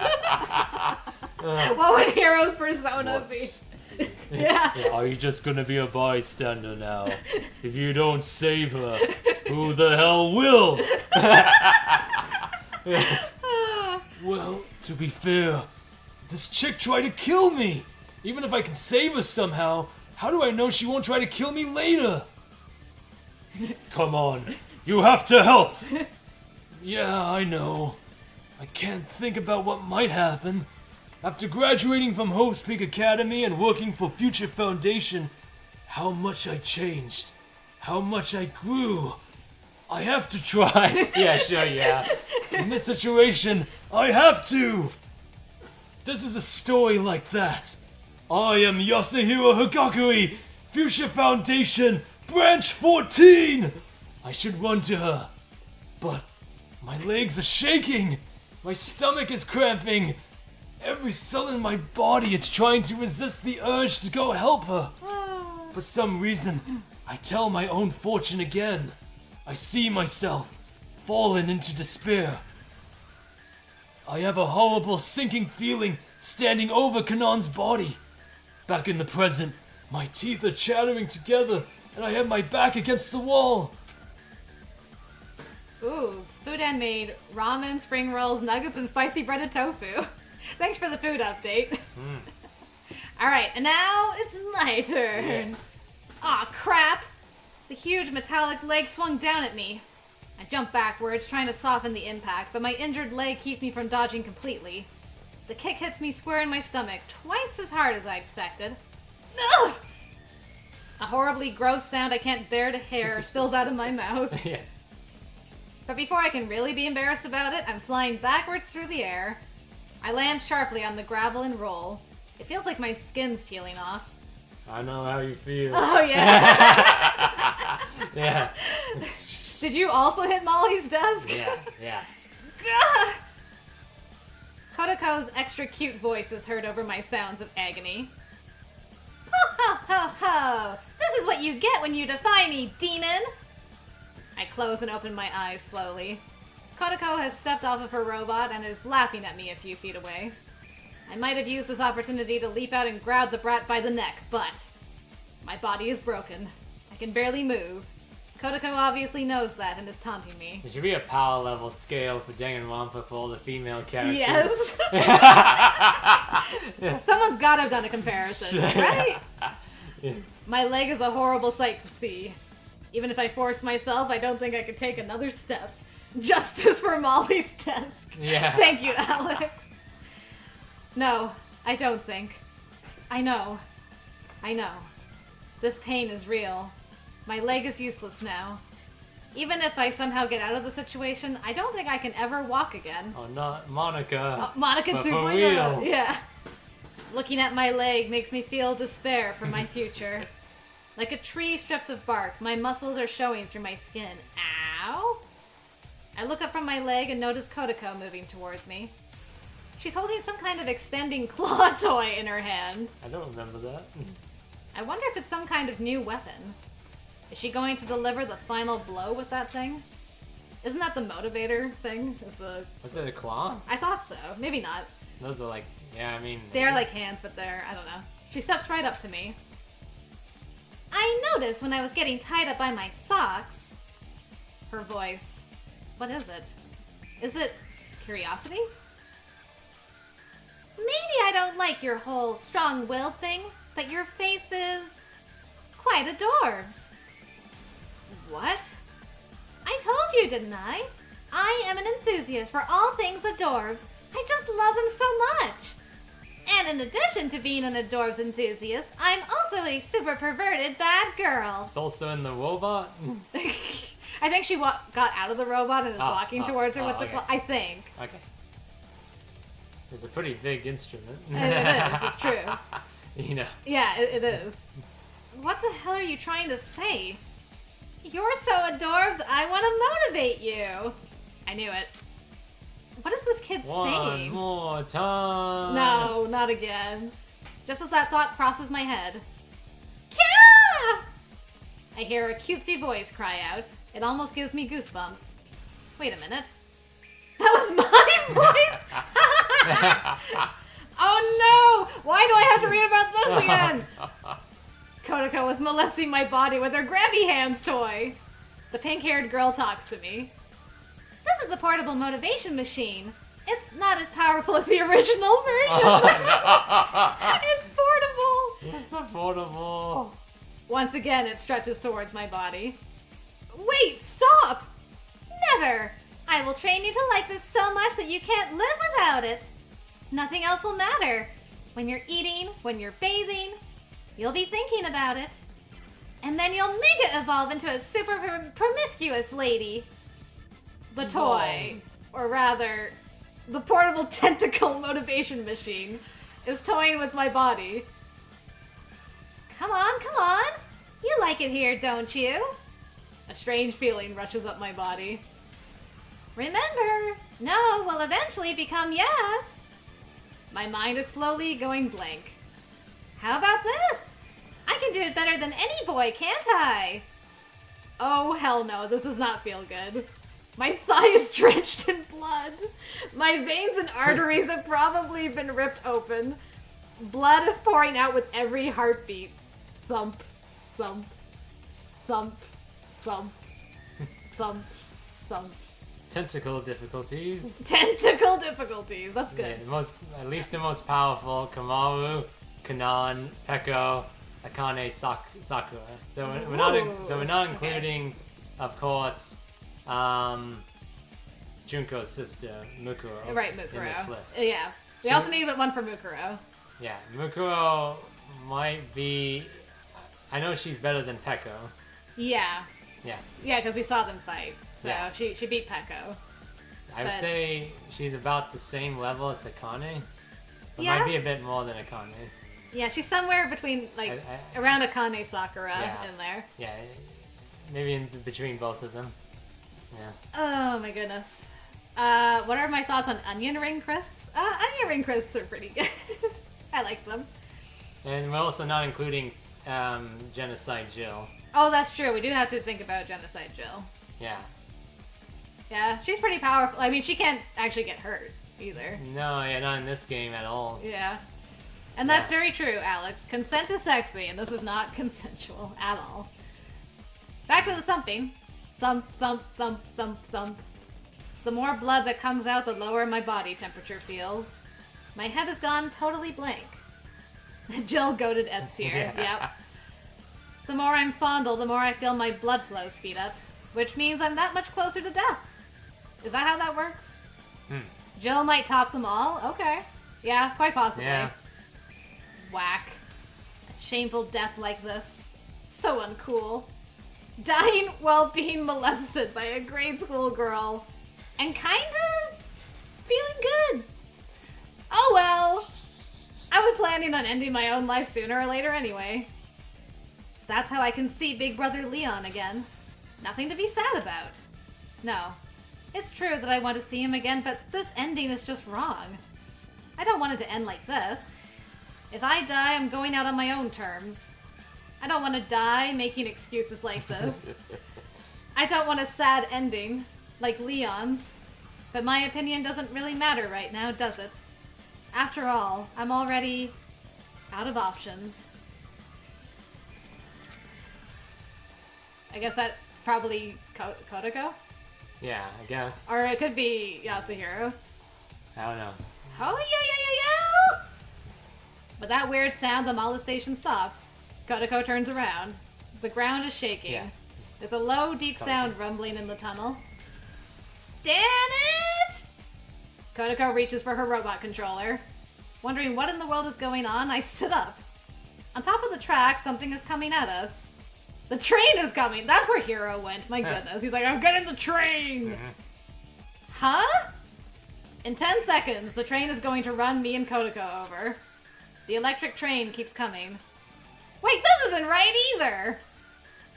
I don't want to die from some tentacle machine, but I don't want to get run over by a train either.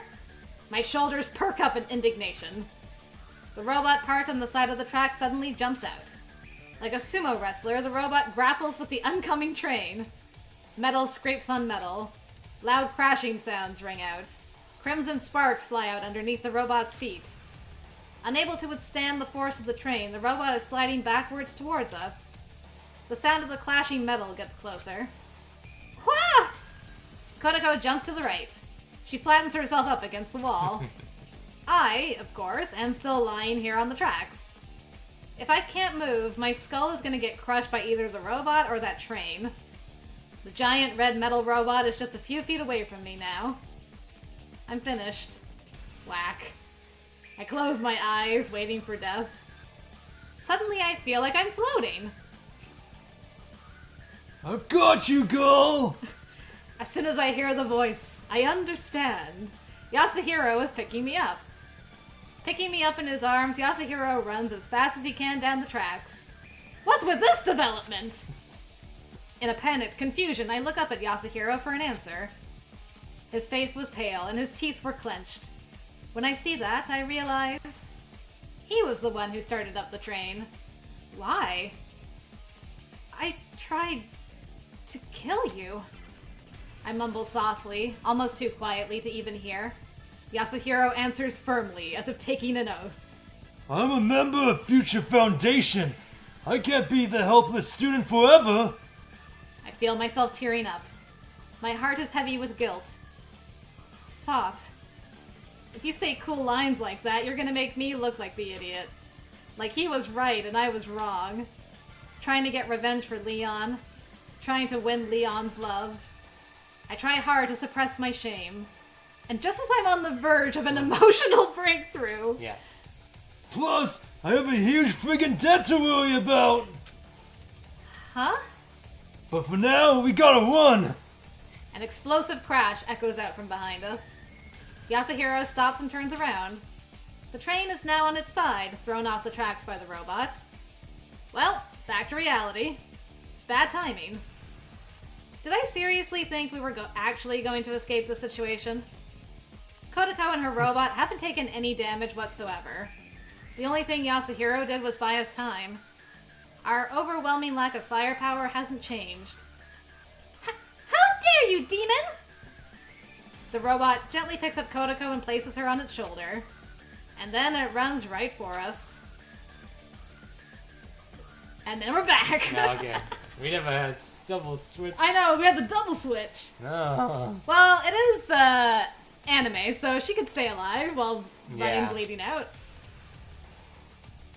The superpowered acceleration from 0 to 65. Jetting steam from the waist, the robot soars straight at us. In a few seconds, we're goners. I don't need fortune telling to see that happening. We're gonna be split in two with that axe like sliced watermelon. After all, we're out of options. Kanon's leg is injured, so we can't run, we can't fight, and the hacking gun is out of ammo. What am I doing? This is what I get for trying to be a hero instead of the comic relief guy. I didn't solve anything. I just added myself to the list of casualties. I really should stop trying stuff that's just not like me. Screw all that personal growth stuff. Yeah. I want that on a shirt. Screw all that personal growth. Game over. My shoulders. My soldier. My soldier. My shoulders go limp. I'm about to drop Kanon right there. My legs weaken, and I fall on my knees. My fortune-telling tools and cell phone drop out of my pocket. The sound of the robot's jets burning away the air in the tunnel gets closer and closer. It readies its axe above its head, prepared to swing it down in an arc. Preparing myself for death, I close my eyes.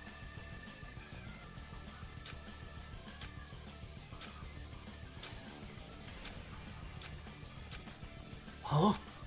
I'm waiting here, but my skull isn't splitting. I'm waiting.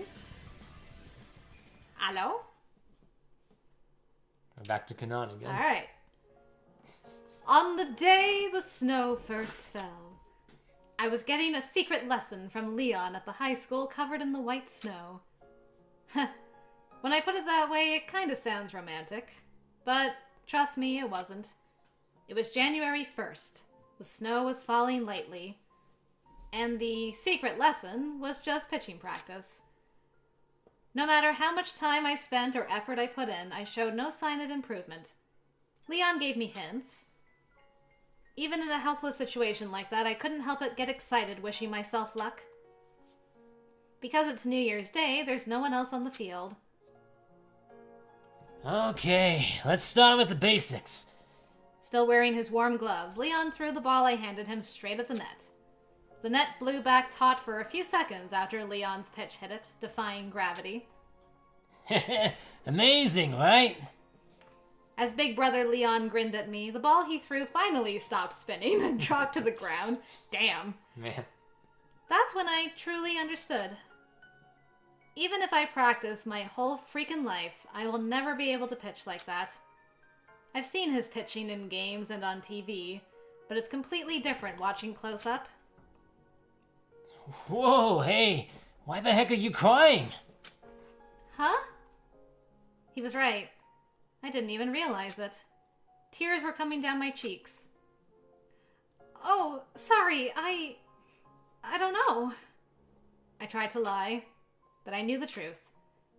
I will never, ever, ever win the bet that I made with Big Brother Leon. Or maybe I'm crying because I'm so impressed. His pitching was so amazing. So close. So beautiful. It moved me to tears. Hey now, come on. I'm sorry. Come on, stop crying. Even though Leon didn't do anything wrong, he patted my head and apologized. Even though I'm the one who wants to thank him for showing me such an amazing throw. It's been so long since he's touched me. His hand. I never told him why I was crying. When I stopped, Leon spoke to me softly. Do you want to go home for today? No, teach me. Teach me how to throw like you. Even though I knew there was no way I could throw 100 miles per hour, I just wanted Leon to teach me. I wanted to be with him as much as I could. Even if it was just for a second, for something trivial. Of course, I couldn't get the hang of anything from this lesson. Not even one bit. So you gotta, spin your shoulder around good, and then you swing your arm like BAM! I don't get it. So at the end of the day, I didn't learn a single thing. That day was the last time I ever saw Big Brother Leon. The New Year's break ended, and Leon returned to the dorms. And after that, the tragedy began. And the world changed. I never got any better at baseball. I wonder what happened to Leon. I wonder how he felt about me. He was after psych? I was thinking about that too. I'm like, I think he was interested in psycho? Yeah. Always changing, like a kaleidoscope. All the memories I shared with Big Brother Leon float around in my head. Before I realize it, I pick up the crystal ball Yasuhiro dropped, and he had his crystal ball with him again? It's his damn crystal ball, man. Isn't that what Leon threw in his thing as well? Was Hero's crystal ball? I remember that in the alternate novel. Thing. All right, that was used. I threw it with all my strength at Kotoko, sitting on top of the robot's shoulder. Spin your shoulder. Swing your arm. Turns out I really didn't learn anything from those lessons. Not one bit. But the crystal ball I threw sails just how I wanted. The heavy ball slams right onto Kotoko's nose. Oh, man. Finally a bullseye. Somehow I knew it. I knew I would throw a strike. Wah! Just like Yasu's fortune-telling, the future I predicted came true. Kotoko took the crystal ball to the face and immediately dropped the controller. The robot that was about to turn us into chopped meat comes to a full stop. The axe the size of a blackboard stops just inches away from our heads. Hey, that was a first. For the first time, I could throw just how I wanted. I knew it was going to happen at the end. Yes. Okay, obviously it didn't go 100 miles per hour, and compared to how Leon threw, it was pretty lame. But still, I wonder why. The bet with Leon was to throw 100 miles per hour. I didn't get anywhere near that. You had been properly motivated. You had to be properly motivated. Too soon. Yeah. He's dead. The bet doesn't mean shit anymore. But still, why do I feel happy? Why do I feel like I'm about to cry? As sentimental feelings come over me, Yasuhiro shouts. Now's our chance!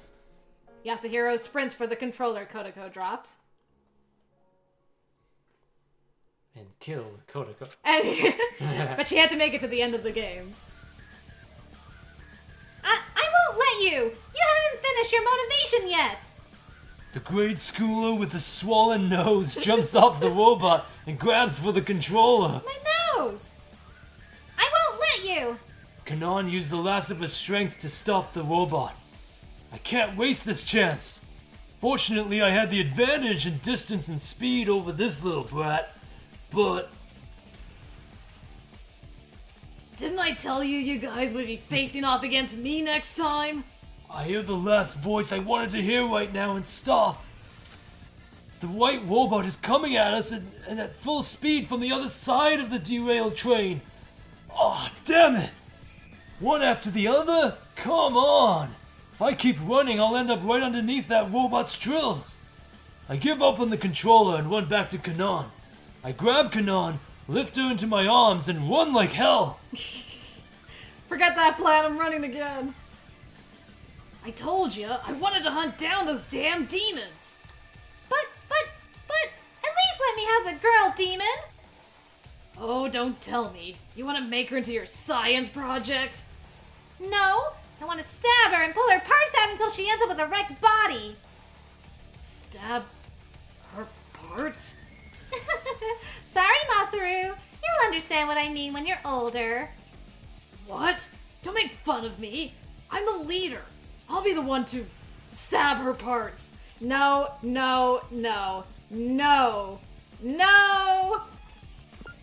I hit the wrong button. Anyway.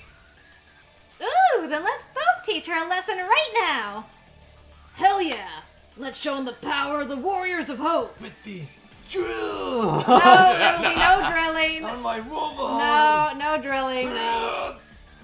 I turn to look. It's actually Kanon's turn now. Oh yeah, it's switched over to Kanon. Yeah. Okay. I turn to look. Crimson and white. Both robots are chasing after us. They're both only a few feet away now. I won't let you escape this time. That's right. Get over here so I can stab you in and out. I can't. These kids. Over the sound of those awful taunts from the children, I can hear Yasuhiro breathing hard. He's panting heavily, in a panic, like he's gonna collapse any moment. Before I realize it, I'm shouting out to him. Just drop me! If you keep carrying me, you're gonna... I'm alright. You're not alright! Just drop me! What's with you anyway? You try to kill me, then you save me? He's right. What in the world am I doing? Just a while ago I was trying to kill him, but now I'm trying to help him survive? Was my final goal in life fulfilled with that crystal ball pitch earlier? Do I see Leon and Yasuhiro? Tune in next week to find out. Is it out of thanks for saving me earlier? No, none of those are right. It's more simple than all that. It's because I don't hate him. Because I don't hate Yasuhiro. I realize now that I don't hate him at all.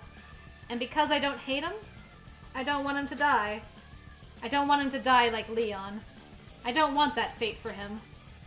I don't want to see that even if I die. Just drop me, damn it! But my voice doesn't reach him. You don't have to worry. Why do you keep telling me that? Right time, right place. Yeah, this is it. Oh, he was looking for where the tunnel collapses. Yeah, sure. Right? What do you mean? Didn't I tell you? The robots stretch their hands out for us. I feel their fingertips just barely brush through the hair on the back of my head. If they get closer, they'll crush us both. And now, No, our story is finished. Or so I thought. An explosion of noise fills the scene. Like sound connected to the wrong film. It's so loud. Yeah. My mind is blown from the scenery and sound that doesn't match up. Huh? Right between us and the robots. An enormous piece of rubble falls down. And like the floodgates open, with the sound of crashing rocks, a shower of dirt and rubble fall. Like that one game, a tower of rubble stacks high up into the air. The pieces of rock and debris keep coming, falling and falling, until finally, holy crap, it's finally done. Oh. Why did I keep repeating the sound effect? Effects, yeah. I can no longer see the two robots. Such a disgrace! Not just once, but twice! Oh, there's no way I, the leader, will stand for this! The sounds of rocks coming down grows louder. The voices of the children fade away. And now it all just blends together like white noise. And it happened again. It's still her. Still her. Although it seems impossible that the two children are still chasing us, Yasu keeps going for a while. Finally, he stops, sets me down on the ground, then bends back and yells. That was close! You think he was done, but... He grabs my hands and swings them around. I am bleeding to death! I know, right? What a relief! Oh man, being alive is such a wonderful feeling! Yeah. I mean, I am psyched that we made it out alive, but... He's so pumped up all of a sudden, it's kind of weird. But wait, earlier? What was that just now? You sounded like you knew right when the tunnel was gonna collapse. I raised my voice in anger. Yasuhiro breathed in a deep breath and spoke proudly. It's just like I said. I saw a future that had the tunnel collapsing. Ah. I told you, my fortune telling is super detailed when it's correct. That's how I knew it. I see. I do remember him saying something like that. So it wasn't just dumb luck that got him into Hope's Peak Academy. Well, a broken clock can be right twice a day. No, wait. You said your fortune telling only comes true 30% of the time. We could have died. That's why I'm so happy right now. I was right to believe in myself. So he is just relying on luck. Jeez. How much of an idiot can you be, old man? Just picturing what might have happened sends chills up my spine. But I am glad. I'm really glad. I'm really glad that Yasuhiro didn't die. After he calms down, Yasuhiro flops down onto the ground, arms and legs spread wide. He breathes in and out deeply, sucking in mouthfuls of dust without a care in the world. I sit and watch him. I wonder why. My vision gets watery. I jump onto Yasuhiro. You can move again? What the hell? I'm so glad the cloth on his suit is drenched in his sweat. Now he won't realize that I'm making it wet with my tears. And also your blood? Yeah. Whack. Still going. After calming down for a bit, I try to patch up Kanon's leg the best I can. I couldn't do much more than tie the sleeve of my shirt around her upper thigh, but it helped. Hey, you did it! Now I should be able to walk. All I needed was a shirt tied on. I'm good to go. No thanks to me. Your body is just super sturdy. And more importantly, so now what? What do you mean? You try to kill me, then you sacrifice yourself to save me. Women are as fickle as April weather. Today's the last day of March, sir. Yes. But I want some answers. The mood is a bit lighter now after we just overcame that near-death experience together. Well, actually, we're still living a damn near-death experience. Until I know her true intentions, I shouldn't really open up to her. As I brace myself, Kanon answers. Why I tried to save you? The only thing I can tell you is that I didn't want you to die. I don't want to kill you anymore. Well, that's a relief. But before I can completely unclench, I gotta know. You emphasized you. Are you still gonna try to get revenge on Future Foundation? Is she planning to choke others to death with her bare hands like she almost did me? Of course.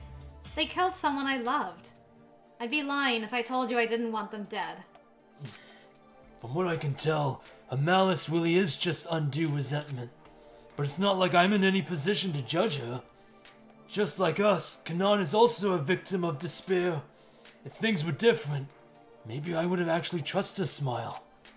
But still, wanting revenge against Future Foundation is weird to me. As I keep silent, Kanon continues. But you know, it's not like I totally forgive you either. Maybe Leon wouldn't have died if you... I hear Kanon gulping hard. But I don't really have any right to take revenge, do I? What do you mean? You better not be scheming something. No, it's not like that at all. Kanon looks embarrassed, but continues. When I threw that crystal ball at Kotoko, a lot of memories were flashing in my mind. I wonder, what did Big Brother Leon really think of me? If he didn't care about me at all, then it would be stupid of me to try to get revenge for him. Maybe Big Brother Leon wouldn't want me to get revenge anyway. I'll just be a hardcore stalker again, won't I? Kanon forces a smile, but her face is bright red. I know that what she just said was no joke. If that's the case, I decide to tell her the truth. Leon cared about you a lot. Kanon's face tenses up.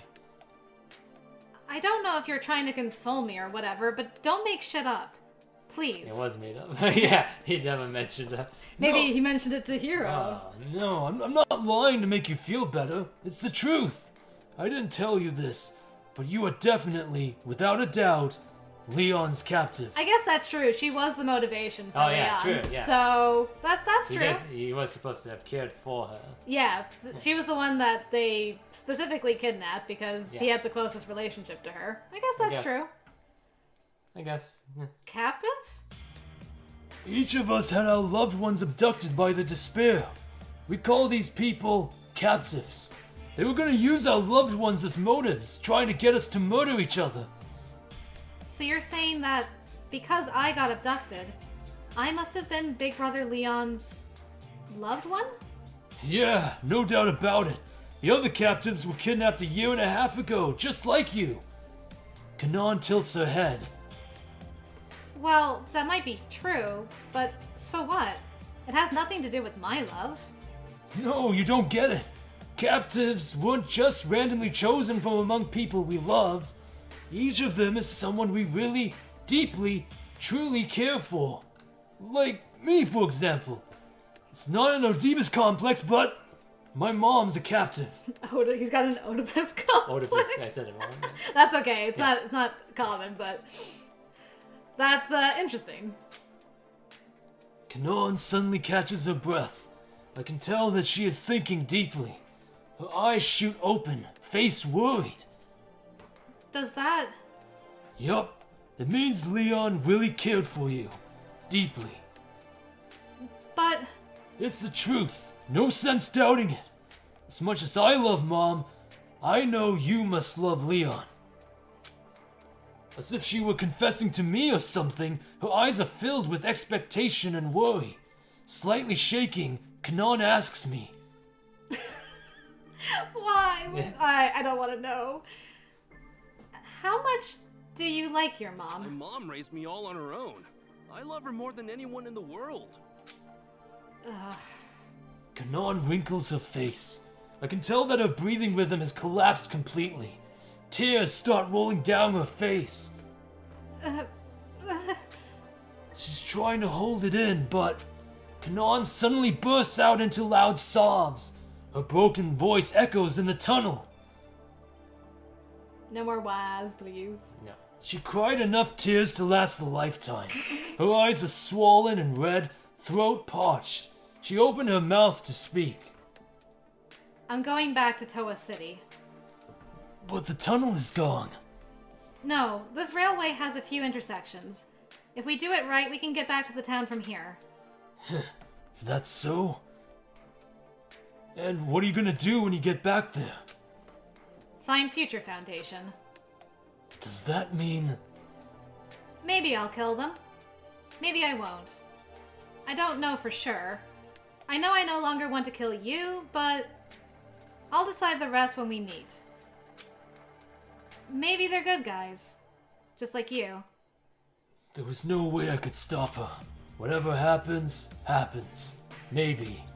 My comrades didn't slack off like me. They could probably take this girl if it came to that. Nice. As for me, I'm getting out of here. I'll contact Future Foundation, tell them about her. Nicely. And even though a part of me does want to go back with Kanon, there's no way I, a member of Future Foundation, should be with someone who wants to kill us. I can't imagine what my coworkers would say if they found out. And I don't really see any way around it. If I were to say something occult here, I'd have to say it's fate that Kanon and I split up. That's how I convince myself anyway. Want to go together part of the way? Nah, I'm an old man. It'll take a while for me to heal my HP. Alright then. Sorry. About a lot of things. And also, thanks. Yeah, you be careful out there, you hear? I sit down on some rubble and wave. Well, I'm sure Kanon's gonna be alright. I take a breather with a sigh of relief, but then I suddenly realize it's not gonna be alright at all! I sprint off after Kanon like I'm flying. Kanon turns around, surprised, with a brightened expression. Didn't you say you weren't gonna come with me? 8 million! What? I'm still 8 million in debt! There's no way I can pay back the debt without getting some cash from Kanon's family! Screw what my coworkers think, money is way more important! Kanon tilts her head with a smirk. Whack. I'm the one who's whack. I think they got Hero to come in for like 2 line reads. I know, right? It's absolutely insane that they just got him to voice 3 lines of dialogue The in end! the novel. Are we done? Are we free from this pain? Oh, we did it! Yay! Yay! Yeah! Yeah! Yeah! Ah, Hero X paying off his debt. The ultimate ship. Oh my goodness. Guys, we did it! Oh, it's over. It's kind of contrary, though, to the anime. In what Right? way?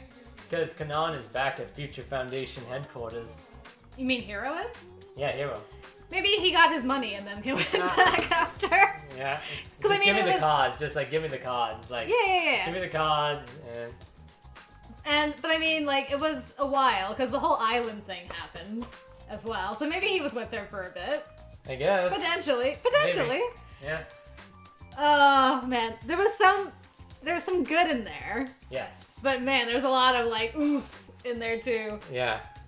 But that's the Danganronpa experience. Oh yeah. Well, Thanks for this watching. We'll talk more next time when we start off. Yeah, sounds good. Yeah. Thank you guys for joining Don't us wanna for keep you any longer. a longer than 3.5 usual stream. 3.5 hours. Woo! But we got it done. That means we can just spend the entire next stream just chilling. Yes. Doing collectibles. That's great. Mhm. Alright guys, thanks for hanging out with us, keeping us sane-ish. And, yeah, we'll be here next week.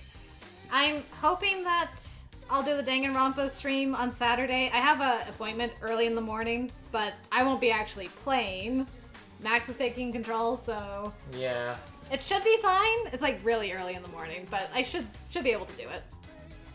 Either way though, today's Sunday, so that means tomorrow is the Persona stream. Yeah. Persona Striker. So if you're around tomorrow evening, you can join us for another stream. And yeah, otherwise I'll see you guys around on the interwebs. Thank you very much for joining us. Yeah, thanks again, everybody. Thanks for joining. Have a good rest of your weekend. And take care. Yeah. Team Market blasting off again!